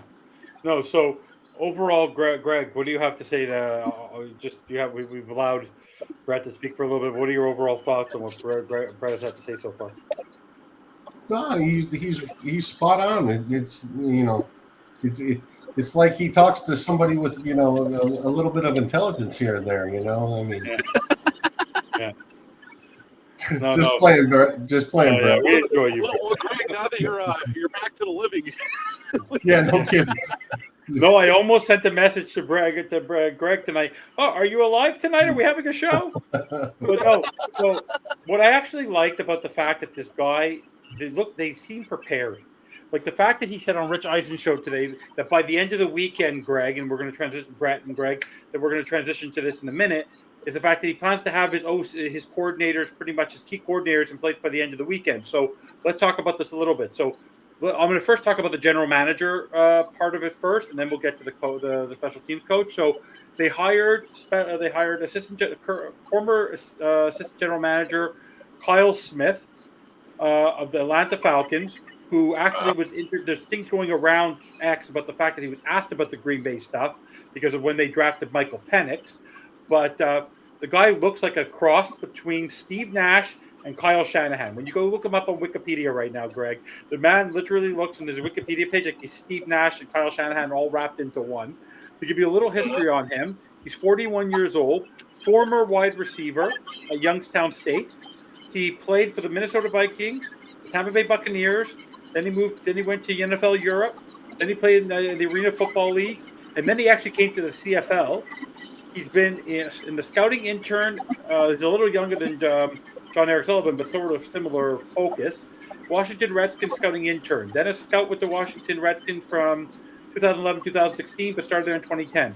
Then he was the director of college personnel, so the man knows how to scout for 2017 to 2019. Then he was the vice president of player personnel, similar to John Eric Sullivan, 2020 with the Washington football team. Then he moved into vice president of player personnel under who was the guy who was let go in Atlanta? Why am I drawing a blank on his name? Maybe you guys will remind me. I don't want to look him up yet. For the Atlanta Falcons, he was vice president of player personnel. Then he was assistant general manager there for 3 years prior to being obviously not part of the conversation anymore. And also just to give you a snapshot, if you're not sure who he actually is the son of AJ Smith, general manager of the San Diego Chargers, back when they had to draft Eli Manning and then ended up getting Phillip Rivers. So when you hear Daniel Tomlinson, Antonio Gates, exactly, Sean Merriman, they had a squad. Exactly. So what are your initial thoughts on bringing in this guy pretty quickly for John Eric Sullivan to bring in as his cohort? What are your initial thoughts, Brett? Well, so obviously working from 11 to 16 with Washington in the front office, he worked with Mike Shanahan and all that. So he's been around AJ Smith, AJ Smith had a very talented football team. Definitely an early 2000s football team, the Marty Schottenheimer days, but that was a squad to reckon with. I mean, they had a ton of talent. Yeah. So that's not given that he's going to be good. I mean, Chris Greer's dad found Tom Brady, and Chris Greer, well, he couldn't find an all-pro and all-pro roster. So, when you look at everything with him.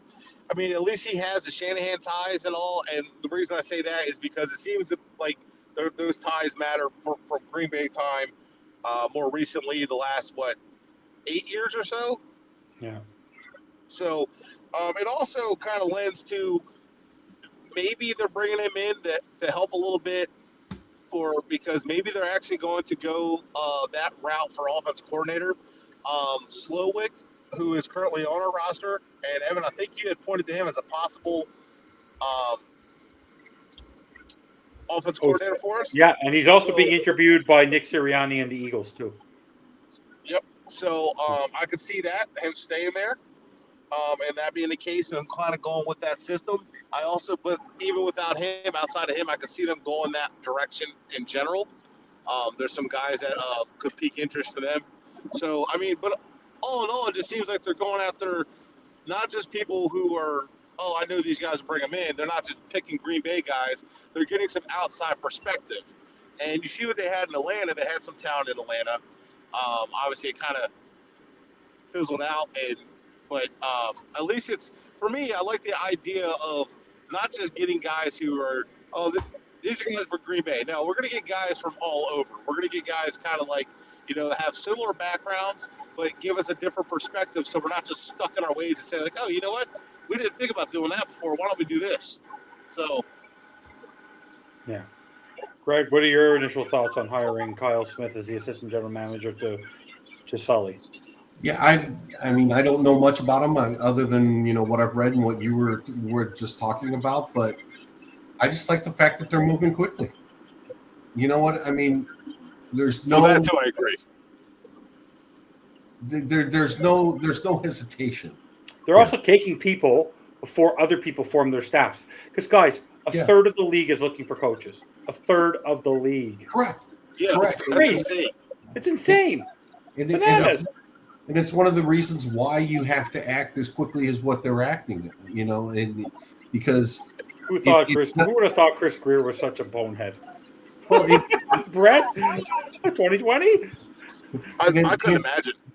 It's just, and it's not just head coach and coordinators. It's all of your support staff as well. Yeah. All of your position coaches and everything else. Everything has to be looked at here, and you got to move quickly because. All of the support personnel you have to get in really as soon as possible, or the talent pool, kind of like the draft. The later you draft, the less players you have. The later you pick your coaches, the less coaching, capable coaches you have to pick from. So, and they stole the special teams coordinator from Buffalo. Struck while the pot was hot on that one. Yeah, I meant to ask you guys this question. Just a side note, before we talk about the special teams coordinator. I wanted your opinion on this topic because it's relevant to the Dolphins just because it's in our division.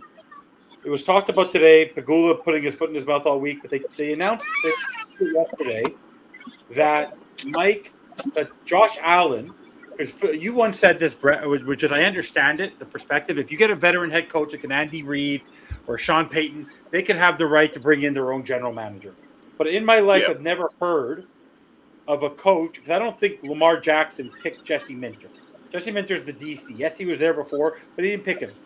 The fact that Josh Allen will have a say in picking the next head coach for the Bills. What are your thoughts when you hear something like that a quarterback who hasn't been able to get you over the hump and a general manager who hasn't been able to get you over the hump are basically involved, that they're going to be one of the two lead guys. I've never heard of a quarterback getting to pick his head coach. What are your thoughts on that? It's happened. No, but I find that a little surprising in this day and age that they actually announce it. That they're announcing it. Well, I don't think he picked LaFleur, did he? Or McCarthy, did he? No, he had a say though. They gave him a say. He was involved in that whole decision. Okay. What are your thoughts on Josh? You think so is Josh Allen going to pick Mike McDaniel, or is he going to pick Phillip Rivers? or is he going to pick his former offensive coordinator, Brian Daboll?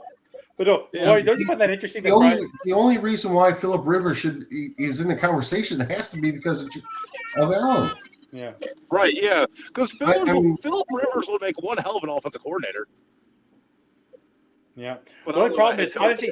how does he balance babysitting his 13 children and and babysitting Josh Allen, one of the biggest babies and cry babies in the NFL? Well, how does he balance the two? Have you Which not one's going to watched be that harder movie to Cheaper handle? The by the 13? Dozen? Sorry, cheaper by the Have you dozen. not watched that Exactly. movie Cheaper by the Yeah. Dozen Yeah. with Steve Martin? He was a football coach, you know? Yeah. It worked. Kind of worked. They'll bring Josh Allen home with him. Haley Steinfeld, and they'll have 15 kids. They'll have 15 kids. No, but I asked you this, Brett. I want to ask you, Mike McDaniel, the hot name, can't get a head coaching job, takes an OC job with Justin Herbert, but might still get a head coaching job. Like, would you actually like? Does he actually deserve a head coaching job? Like, he's not getting one. I don't think. I think he's just being used for either Rooney, but I don't think he's ready to be a head coach again. I think he'll benefit from being with the Chargers. I don't know. So, like, here's where McDaniel was really intelligent in this whole thing. He's been feeling it out. He told the Browns, like, no, thank you, I'm good. He left because everyone's turned down the Browns job. No Yeah. one wants to be the Browns coach. Nobody wants Right. to deal with Shador. Nobody. And he turned it down. He just didn't want it. So he's like, I don't want it. And that was smart. Like I've said, anybody who is a first-time head coach that got fired, you need to take your time to get another head coach job because it's not very often that someone gets a third try at it. It's not often at all. And for the life of me, I can't even think of how many I've seen get 3. So maybe I'll count on one hand in my lifetime that I remember. So for him, it's smart. Now, I do think he does deserve another head coach job. I think he should wait a year, and I think teams are interviewing him, and I don't think they're sham interviews. Yeah, he fits the Rooney Rule, whatever, but I think it's more of let's see where he's at, kind of thing. Let's see where, was it all him? Was it limitation of the roster? Was it the general manager? How's he respond with that? Kind of like, what does he think is going to happen? Like, what does he think he's going to do different this time around, kind of thing?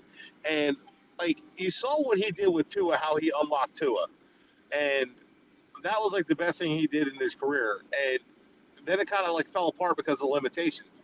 Well, with Josh Allen, there are no limitations, but I don't know that he would take this. If I'm McDaniel, I run away from that job. I'll interview, I'll put my foot in the door, kind of see what's going on, and then I'm out of there because I just watched this go down with Chris Greer. Now he's going to end up basically being McDermott's Brian Flores, and he's taking over for Chris Greer. Because the long and short of it, I was talking to somebody that I respect highly that taught me how to be less of a fan and more objective when I was writing. He even says that he doesn't think McDermott was fully at fault, where a lot of the issues stem from how the roster was built. There's no pass rush. The secondary is decent. The receivers are just awful. So for me, I think they kept the wrong guy. They kept I think Bean was at fault. I think Bean got scapegoated. I don't think Bean pushed McDermott out. I think the owner did, and I think Bean kind of got played the nice guy kind of thing, protected himself. And but I think with McDaniel, he would be foolish to take that job, to me, because it smells exactly what the Dolphins just did. And I don't know, but I think Josh Allen likes what they did, likes what the Dolphins did, is probably been pulling for him. However, I think it's kind of smart that some of these guys, like Brian Flores, went ahead and signed an extension with the Vikings. McDaniel took the OC job with the Chargers. Well, now I can still look. Nothing says I can't go look for a head coach job even after signing this, and I get the job, and it kind of voids some of the contract. But I have a guaranteed job to come back to, so I'm good. I'll just feel it out. If I don't like it, come back. I think he should be an OC for about a year or two, show what he can do, and then go for being a head coach again. He's still young enough. He's 40? Not even? 3. So, I think he's 43, I think. 43? Yeah, so there you go. So, he's young enough to where, he can coach for, 2-3 years as OC and get a head coach job and still not even be 50. I think he'll be fine. I think he'll be a good head coach again. I don't think he should do it yet, unless it's a perfect situation. I think he just needs a speech. If he gets a speech, because honestly, as much as you want to question, and I know you don't judge it, but Greg spent a lot of time, and maybe Brett, you want to cover this, and we'll talk about Chris Tabor, is one thing that's really important for a coach is to be able to communicate. And he mentioned that Joe Yeah. Philbin, neither Donald Conte, Adam Gase just didn't look at you in the eye. Brian Flores went straight to the point, but you never understood what he was saying. Mike McDaniel turned what should have been a 15-minute press conference into 45 because he never answered the question. But if you listen to how these two guys speak, I believe you're going to hear a lot more from John Eric Sullivan throughout the season. And John Hafley is able to, you could tell he's been a head coach before because his ability to communicate with a straight face, with passion. Yes, you can say the cliches, but I felt like that was exemplary. The way he engages and the way he speaks sounds like an educator, sounds like a teacher, someone who likes to coach. It's not just about the cliches and trying to be cool Absolutely. and trying to make you laugh. So what are your thoughts on the fact that how important it is for these Dolphins coaches to communicate with people? Well, I mean, it's like the thing is, like you sit there and look at it, like they went from one extreme because I guess Brian Flores was just a jerk and couldn't talk to people and he was hard to work with, and then like he didn't have like he was just an unnecessary dick. Like, you know what I mean? Like he wasn't. It wasn't like oh, this is military, get over it kind of thing. He was just a jerk. Like we had guys who like, oh, that's just military. Like no, the guy's just a jerk. The guy's just miserable. So like then they went from that and to a guy who's just kind of like, oh man, it's cool, man. It's all right, man. We'll just start the meetings at this time and we'll have dance parties. And we had a guy to come in who was trying too much to be the friend to overcome what happened before. And that's not all on McDaniel. That's kind of like the job he kind of he took in a sense. You know what I mean? That was a part of that job. Like where this one's coming in, like we got a standard. Like, I'm not going to be a dick to you and rip you. I'm going to hold you accountable, though. Like, dude, you're late. It's like your third time being late. You're benched this week or you're fined or whatever it is. There isn't going to, the way it seems. And then it's like he said, he likes to coach. He likes to teach. He likes to show them different things and work with them hand in hand. And like he said at Ohio State, he wasn't just a coordinator. He liked to coach the DB still. He liked to get hands-on. And he likes to teach. And he likes to show them what he's looking at and not like just – constantly yelling, but there's a standard of getting it done. Yeah.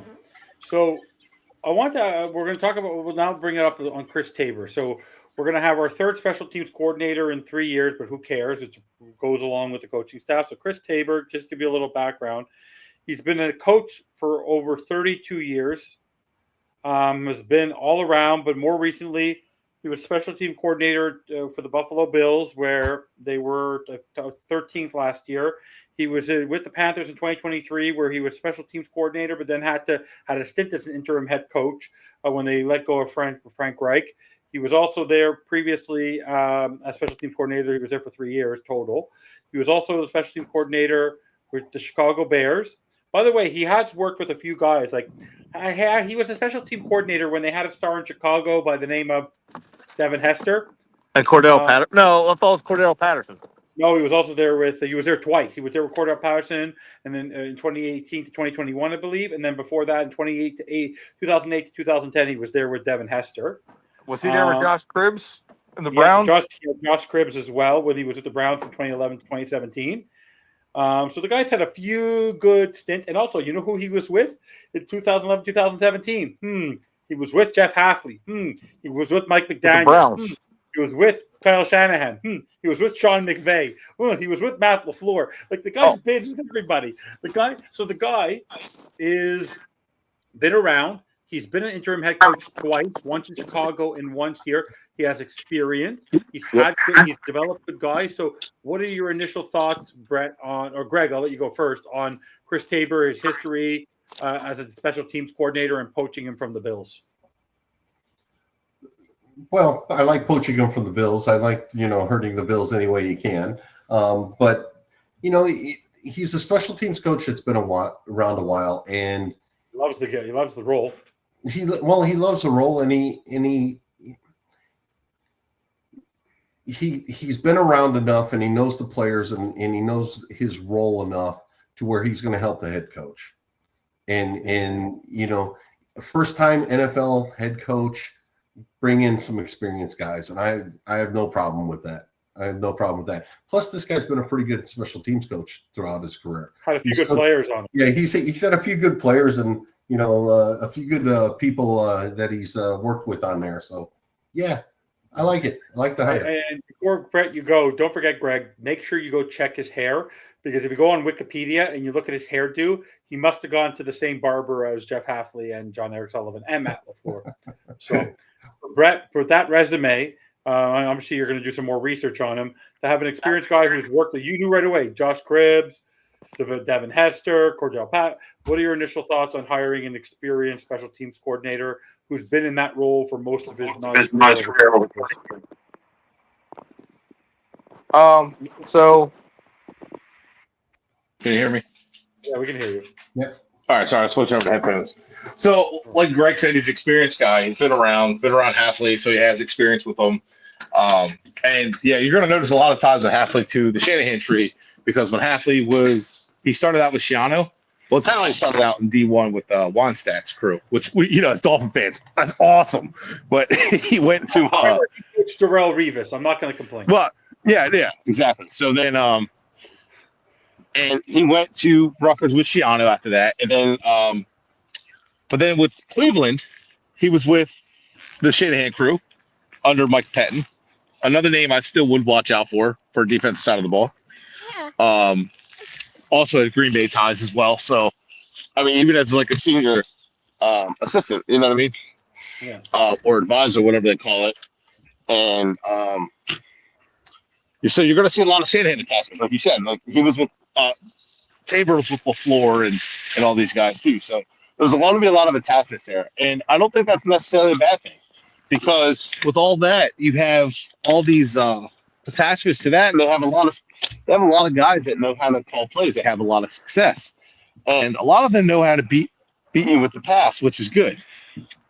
And for a lot of people who didn't like McDaniel, he still had to, as a top flight passer in an offense that was one of the best passing offenses in the NFL.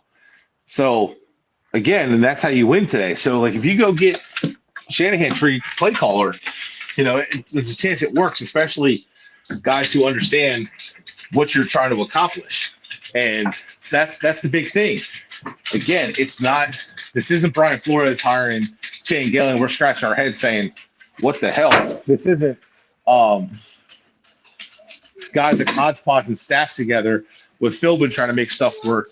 It's guys getting people that they know, people that they understand. So getting Tabor an experienced special teams coordinator, which our special teams hasn't been all that great lately. So getting somebody who understands special teams, who gets creative, who understands how to coach guys up and demand stuff from them and knows the coaching staff. Now everybody knows the same thing. Everybody knows what's expected of them. What's the level of play? What's the culture? Like, this is what we expect from you. This is what we want from you every day. No excuses. You've been told. So like that's kind of what I like. And like Greg said, they're moving fast. We took a special teams coordinator, a good one, from a competitor who's in a hole right now with their coaches. So we poached it from them. So it's working out really well.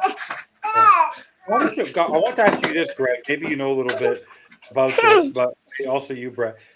How does it work? So Greg Ackerman wasn't fired yet. So right now, are people in the positions that are out? So right now, if you're Frank Smith, if you're John Embry, if you're Austin Clark, if you're Greg Ackerman now, Anthony Weaver, are you still employed by the Miami Dolphins as the coaches?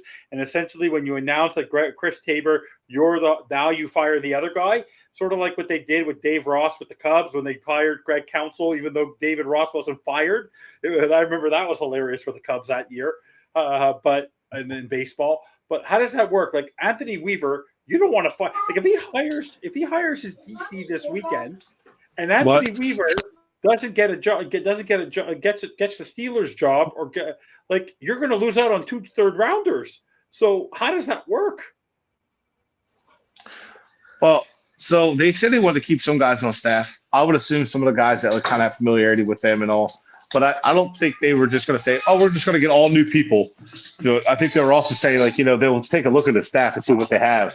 And not everybody needs to go, and that's a part of moving fast. But so how I would handle if I was Weaver, I'm on the team until they tell me otherwise. But until I'm told I'm on the team, I'm going to look out for myself, and I'm still going to go look for other jobs and make sure I'm good. Halfley does have experience with Weaver in Cleveland. So, and they go back. That's where Weaver obviously works with the Shanahan. So that's where his ties with Mike McDaniel. So, and when I refer to Shanahan, which all of you guys probably know, just talk about the tree, like the guys that went together at every stop for a while. Yeah, well, I agree. But Hafley also said he's going to call the defensive plays. So, Right. so even if you have Weaver stay as your defensive coordinator, his roles will be significantly reduced. Yeah, right. That's actually a good point. I didn't think about that. So basically, Weaver's probably going to go. He's probably going to ask for his dismissal anyway. Well, yeah, and Miami's not going to do that until he gets a head coach job. And if he doesn't get a head coach job, if he resigns, then you don't fire him, and he resigns because he knows the writing's on the wall. But then he becomes the head coach of the Steelers. Do we lose out? Yeah, because he's no longer on the roster. Pretty sure. He has sure. to be officially on the roster. So this is weird timing. Can the Steelers make up their mind already? Can the other teams make up their mind? Steelers are not going to rush that decision. Yeah, so I have a feeling we're going to lose out on the pick because there's. Yeah. I think Hafley is, but obviously I think that John Eric Sullivan has to be okay with that, right? Like there has to be some unison in there that they're willing to give up 2 third-round picks in the event that he might get a job. Like I'm not willing to sacrifice that just yet. The 3rd-round pick is huge in the next 2 drafts. Yeah, you get 1 in 2 years, 1 this year, 1 next year, so it's huge.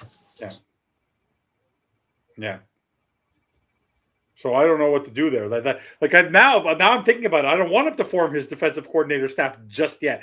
OC hire everybody you want, just not the DC, But also, if you're Weaver, why wouldn't you quit? Because you lose your money, right? You lose money unless you. Because you won't get it. No.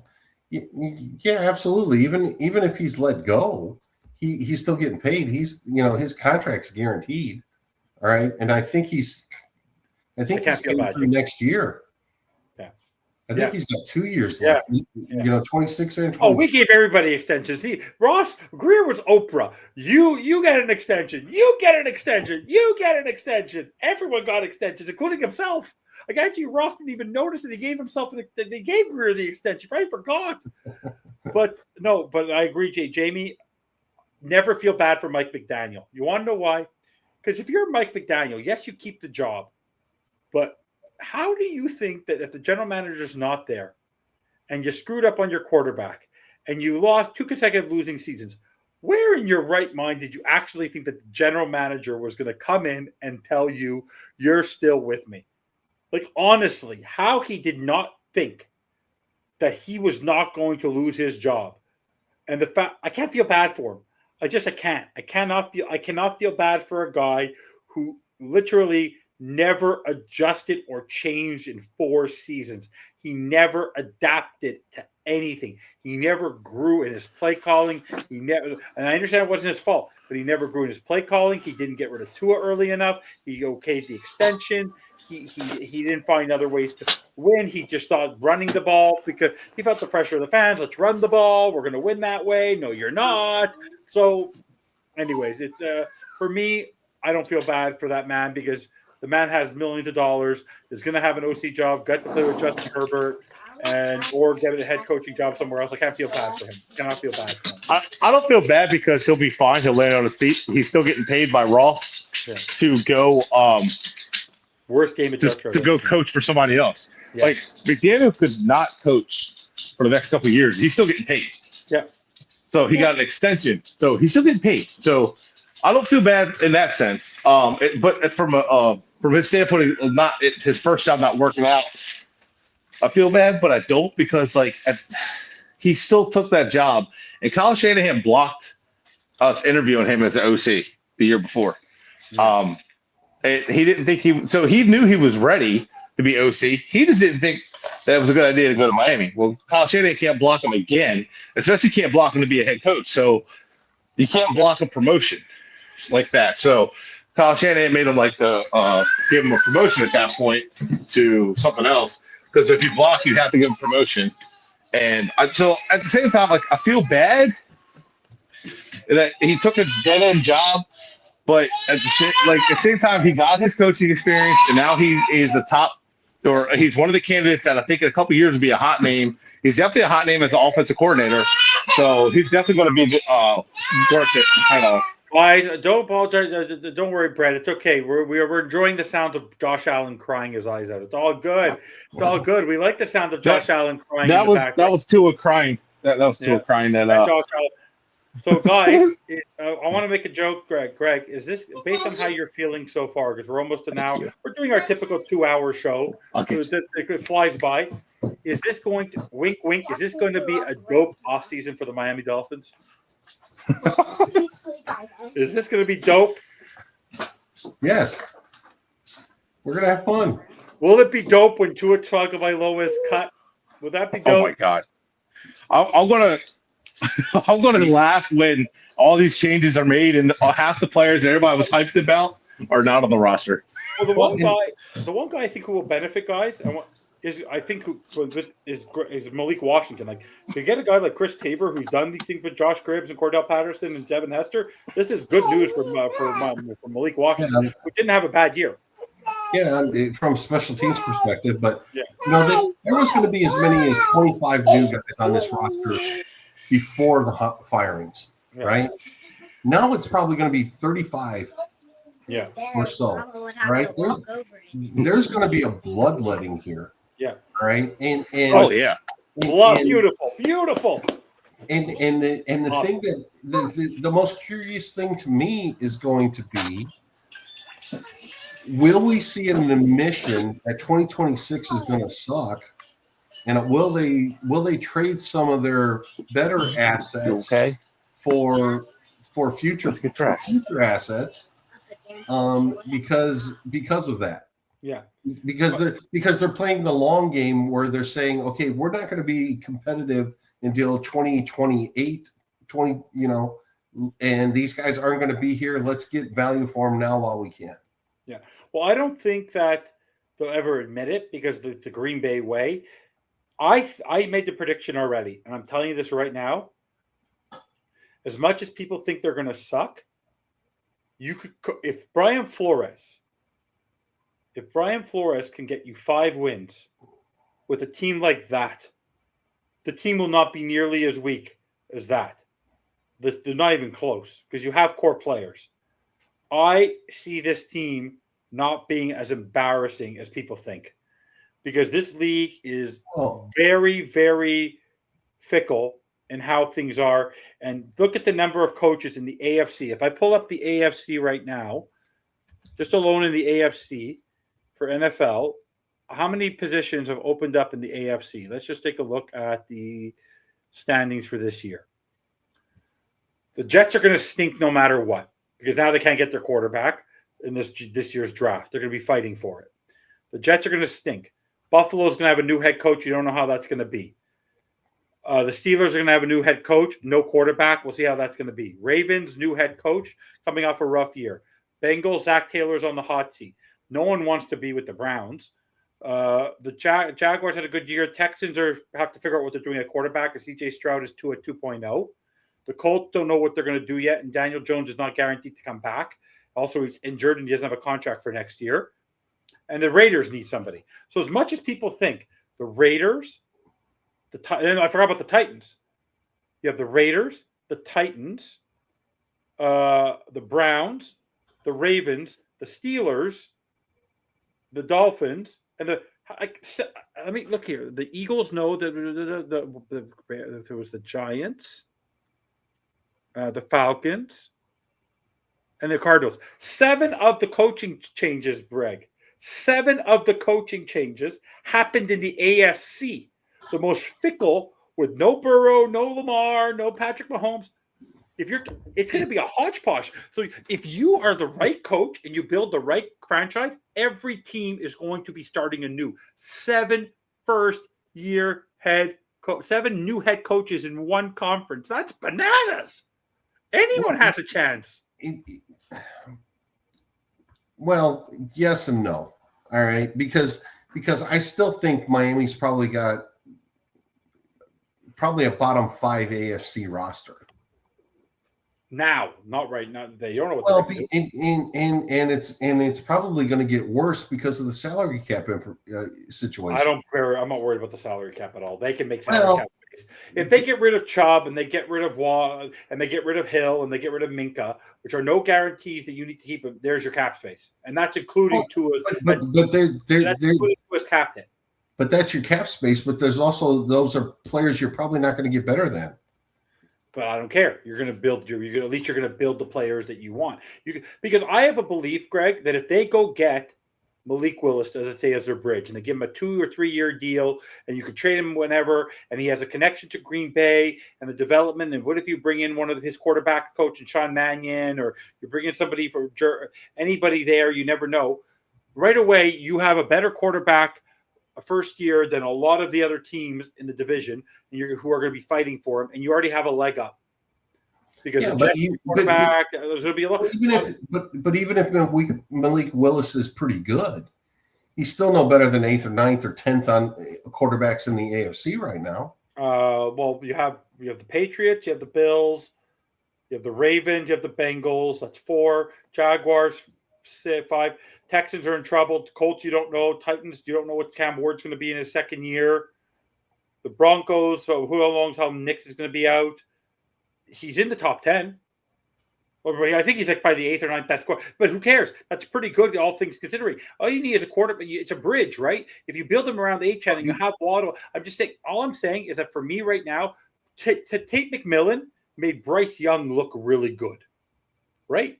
Rico Dotto made him look really, really good. Chuba Hubbard made him look really, really good. Bryce Young's not a good quarterback. But I'm just saying, Malik Willis will help you do what Ryan Fitzpatrick did. But I think this team already, even if you gut the team, Greg, has better talent than the 19 team had. Just from the core players. Yeah, but they also had Fitzpatrick, who you knew would be better than, a handful of quarterbacks throughout the year. All right. And you knew Fitzpatrick would basically have 3 games where he would blow up and basically be the best quarterback on the field when he shouldn't have been. Yeah. Right. So, I mean, this is a 6-win team next year. I say 7. Okay. And that's a successful season. Well, no, it's not. But, for your first year head coach, I would say so. With the roster we're going to have, I would say so. Well, that's the point. The roster's not very good. It will be better. It will be better than what the Broncos had in their first year, or in their first year of cap hell with Russell Wilson. No, I don't think so. I don't think so at all.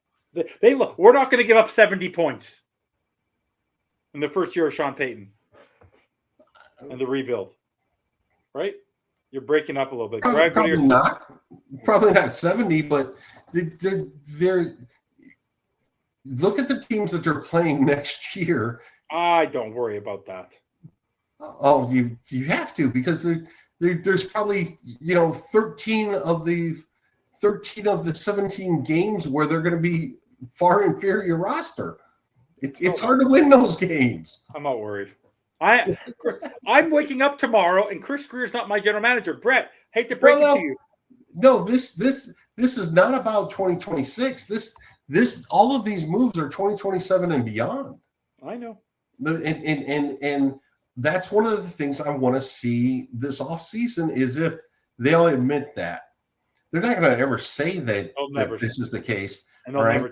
But actions speak louder than words. And if they start moving some players that they don't have to move for future compensation, then they're admitting that basically 2026 is not something that's going to be very successful. We're all prepared for that, because I hate to break it to Brett. We're going to wake up tomorrow in a bad dream. And I told this to every fan.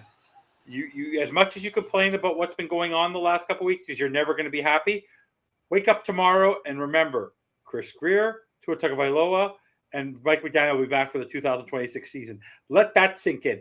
Think about if we were right now, January 23rd, and we knew that the 2026 season had Chris Greer, Mike McDaniel, and Tua Tagovailoa. I think we'd all be admitted to the psych ward.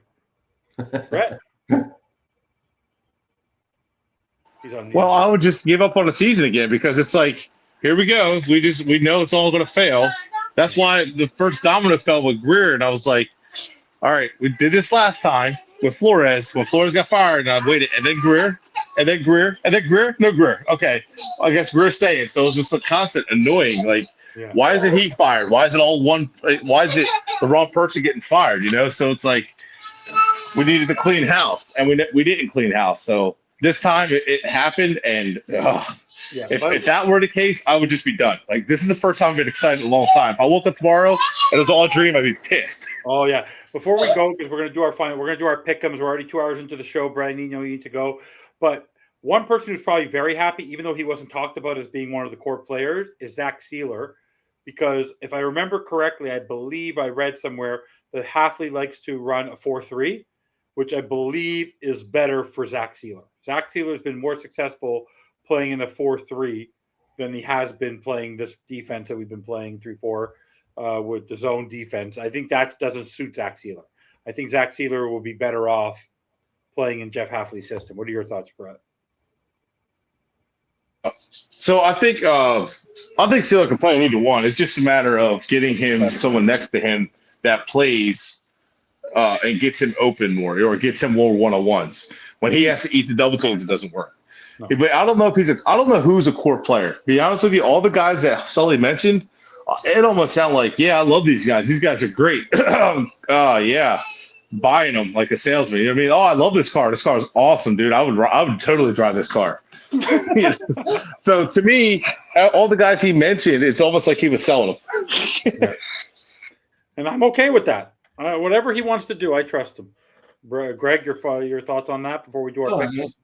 And Sealer is more of a 3 technique in a 4-3 than he is a 5 technique in a 3-4.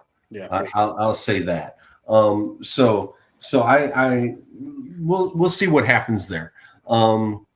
And you know, the draft last year with the D tackles that they drafted, the 3 D tackles that they drafted, those were all either nose tackles or 1 techniques. So it could work here. It'll be really interesting to see what they have to do on the edge, though. It'll be really interesting to see what they have to do on the edge.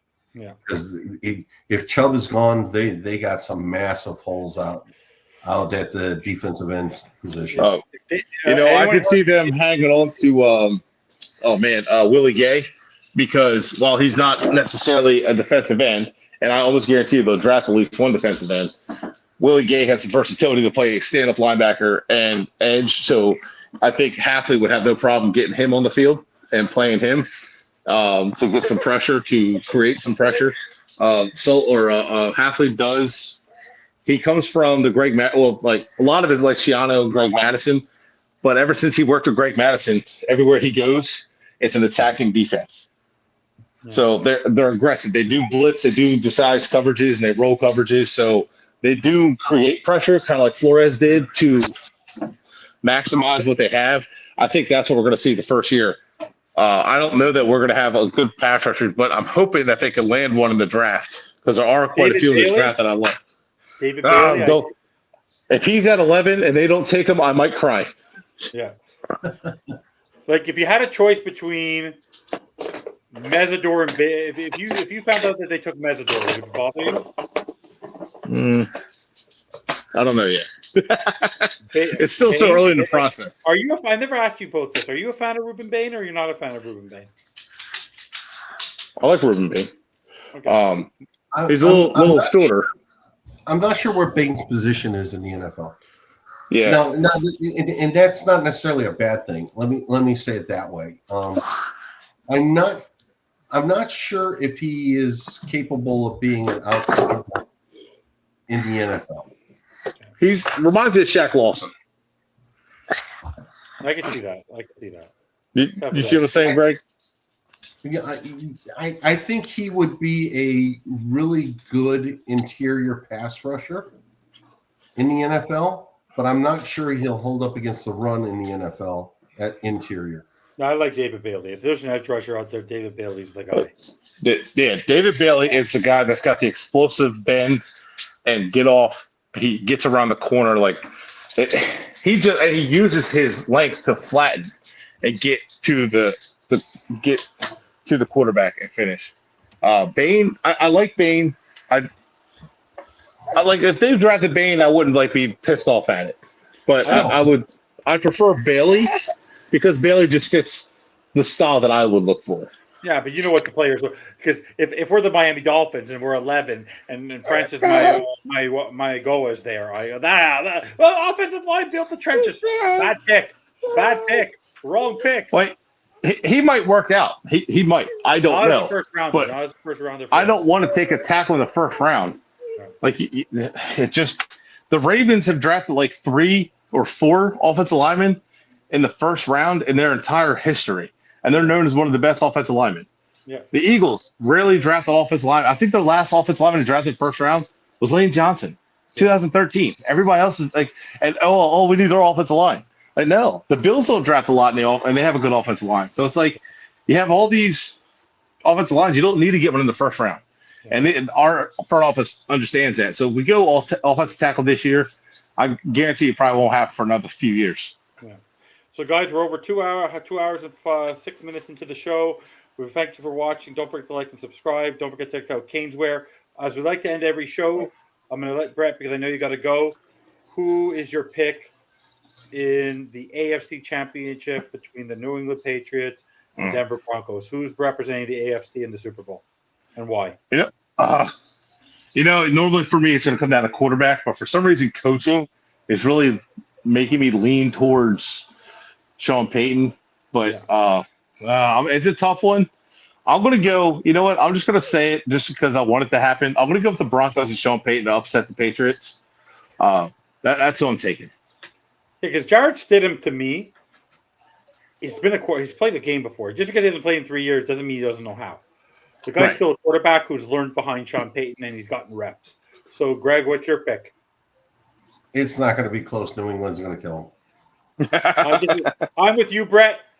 Anything Patriots, yuck. And by the way, I will say this: if you watch his games, if you watch the tape, Drake May has not been good in the playoffs. He's been okay. He has not been great. He tried to give the game away against the Herbert Texans. Was worse. Herbert did not play well, and C.J. Stroud was Tua Tagovailoa on steroids.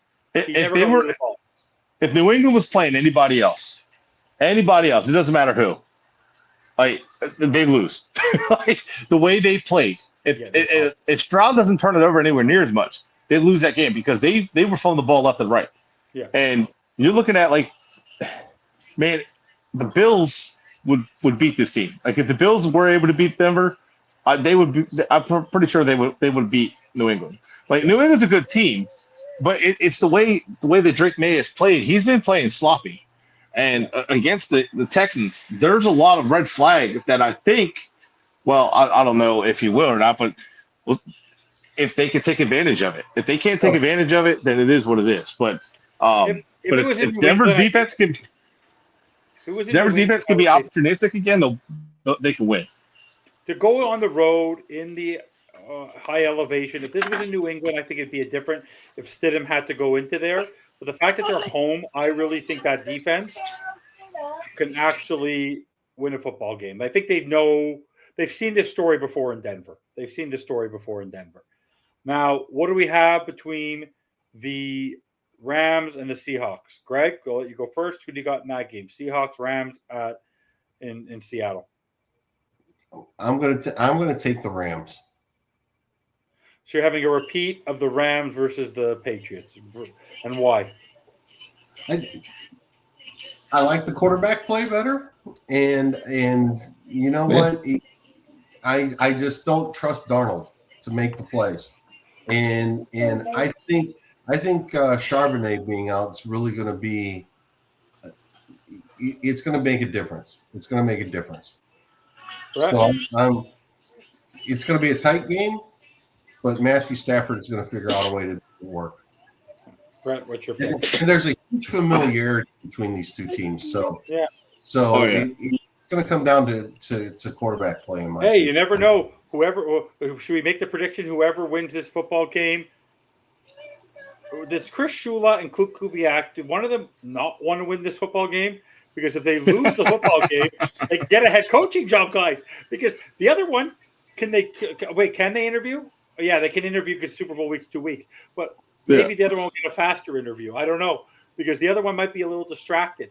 So I don't know. If you lose the football game, let's make a bet here. Whoever loses the football game gets one of the available coaching jobs. Whoever wins the football game will be back with the same team next year in the same role.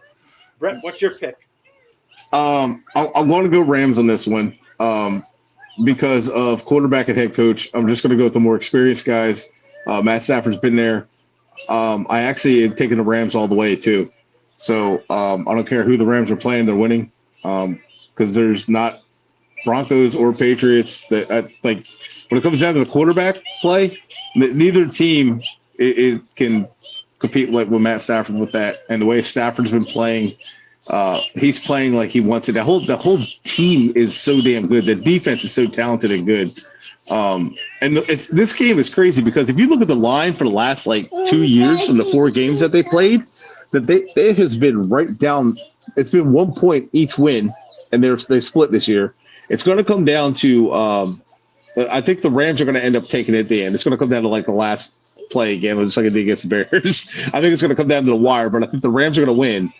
And I think Darnold is going to be the reason the Seahawks lose. I think he's going to turn it over a couple times.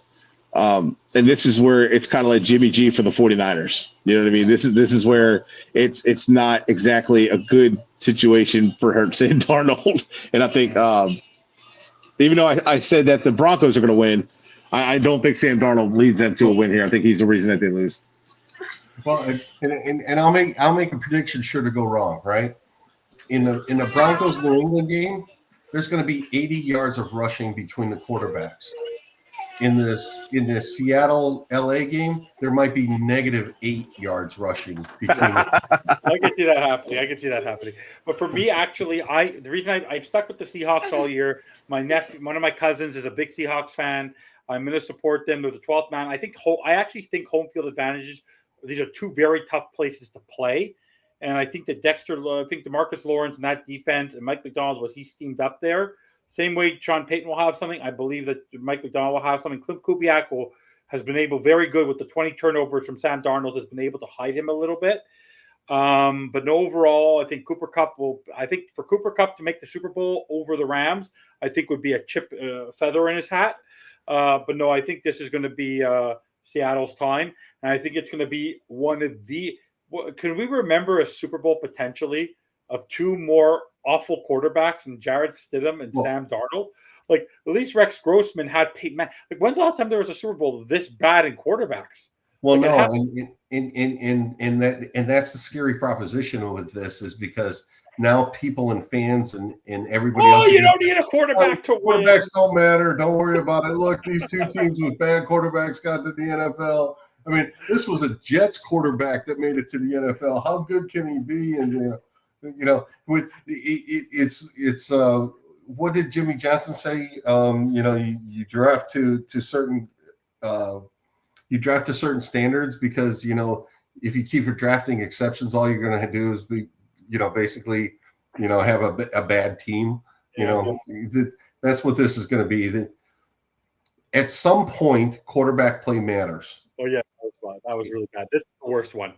They are right. This is Kerry Collins and Trent Dilfer all over again. All over again. And by the way, if the that's a good call right there. Yeah. Great. St. Michael's been great. So let's just see. St. Michael has 31-29 Seahawks. He also had 24-17 Broncos. Craig had Broncos and Seahawks. He had a big blowout again of the Seahawks being the Broncos by 41-10 in the Super Bowl. But I actually could see the over-under in the Super Bowl being 30 points because I don't know what offense is going to score in the Super Bowl between these two because these defenses are phenomenal. Anyways, any final words before we call it a night, Greg? No, I just, Miami fans appreciate this. Give them a little bit of a honeymoon. All right. There's going to be plenty to yell at, once free agency and the draft and everything else starts. Once they start going onto the field again. But just enjoy this. This is fun. Yeah, guys, after the show, don't forget to like and subscribe. But at the same time, go watch, if you haven't yet, the Miami Dolphins video. That's the first thing I'm going to be doing after it's over, because I want to hear, because they put together this nice 7-minute montage. I watched it on mute, but it looks pretty cool. Brett, any final words if you're still around? I agree with Greg. Just give them time. Be patient with it. It's not going to happen overnight. They put us in a hole the last decade of their career. Just they got to dig it out. I don't think it's going to take 4 years. This turnover stuff or this rebuild stuff, like Greer made it sound like we're almost there. We're almost done to rebuild. It's like 5 years later. So I think it's just give it time. They're going to make some moves. Just don't expect like big dollar free agencies every year. Don't get excited about free agency. But we'll see what happens. I'm looking forward to see who they hire at coaches, and then this offseason should be fun. Yeah. So, guys, we're back tomorrow, I believe. Depending on how he's feeling, we'll have no holds bar prior to Saturday night's main event. If anything happens throughout the weekend on Sunday, we'll likely have another show if they hire any more coordinators or they fill up their coaching staff. Throughout the week, you're going to have On the Clock, Real Talk, Fins Talk, breaking news shows, FTSN Sports Desk. Whenever there's breaking news or things that we want to talk about, there'll be obviously return of Fins Talk today and next week, whether it's Thursday, whether it's Friday, whether it's Saturday. Fins Talk Overtime is back as a regular show on FTSN. Also, don't forget On Deck, baseball, also a little important but this is the off season. But the football off season is way more important. So, guys, don't forget to like and subscribe. And as always, and I'm very happy to say this for the first time in a long time, all this year I've been happy to say it, fins up. Fins up. Fins up.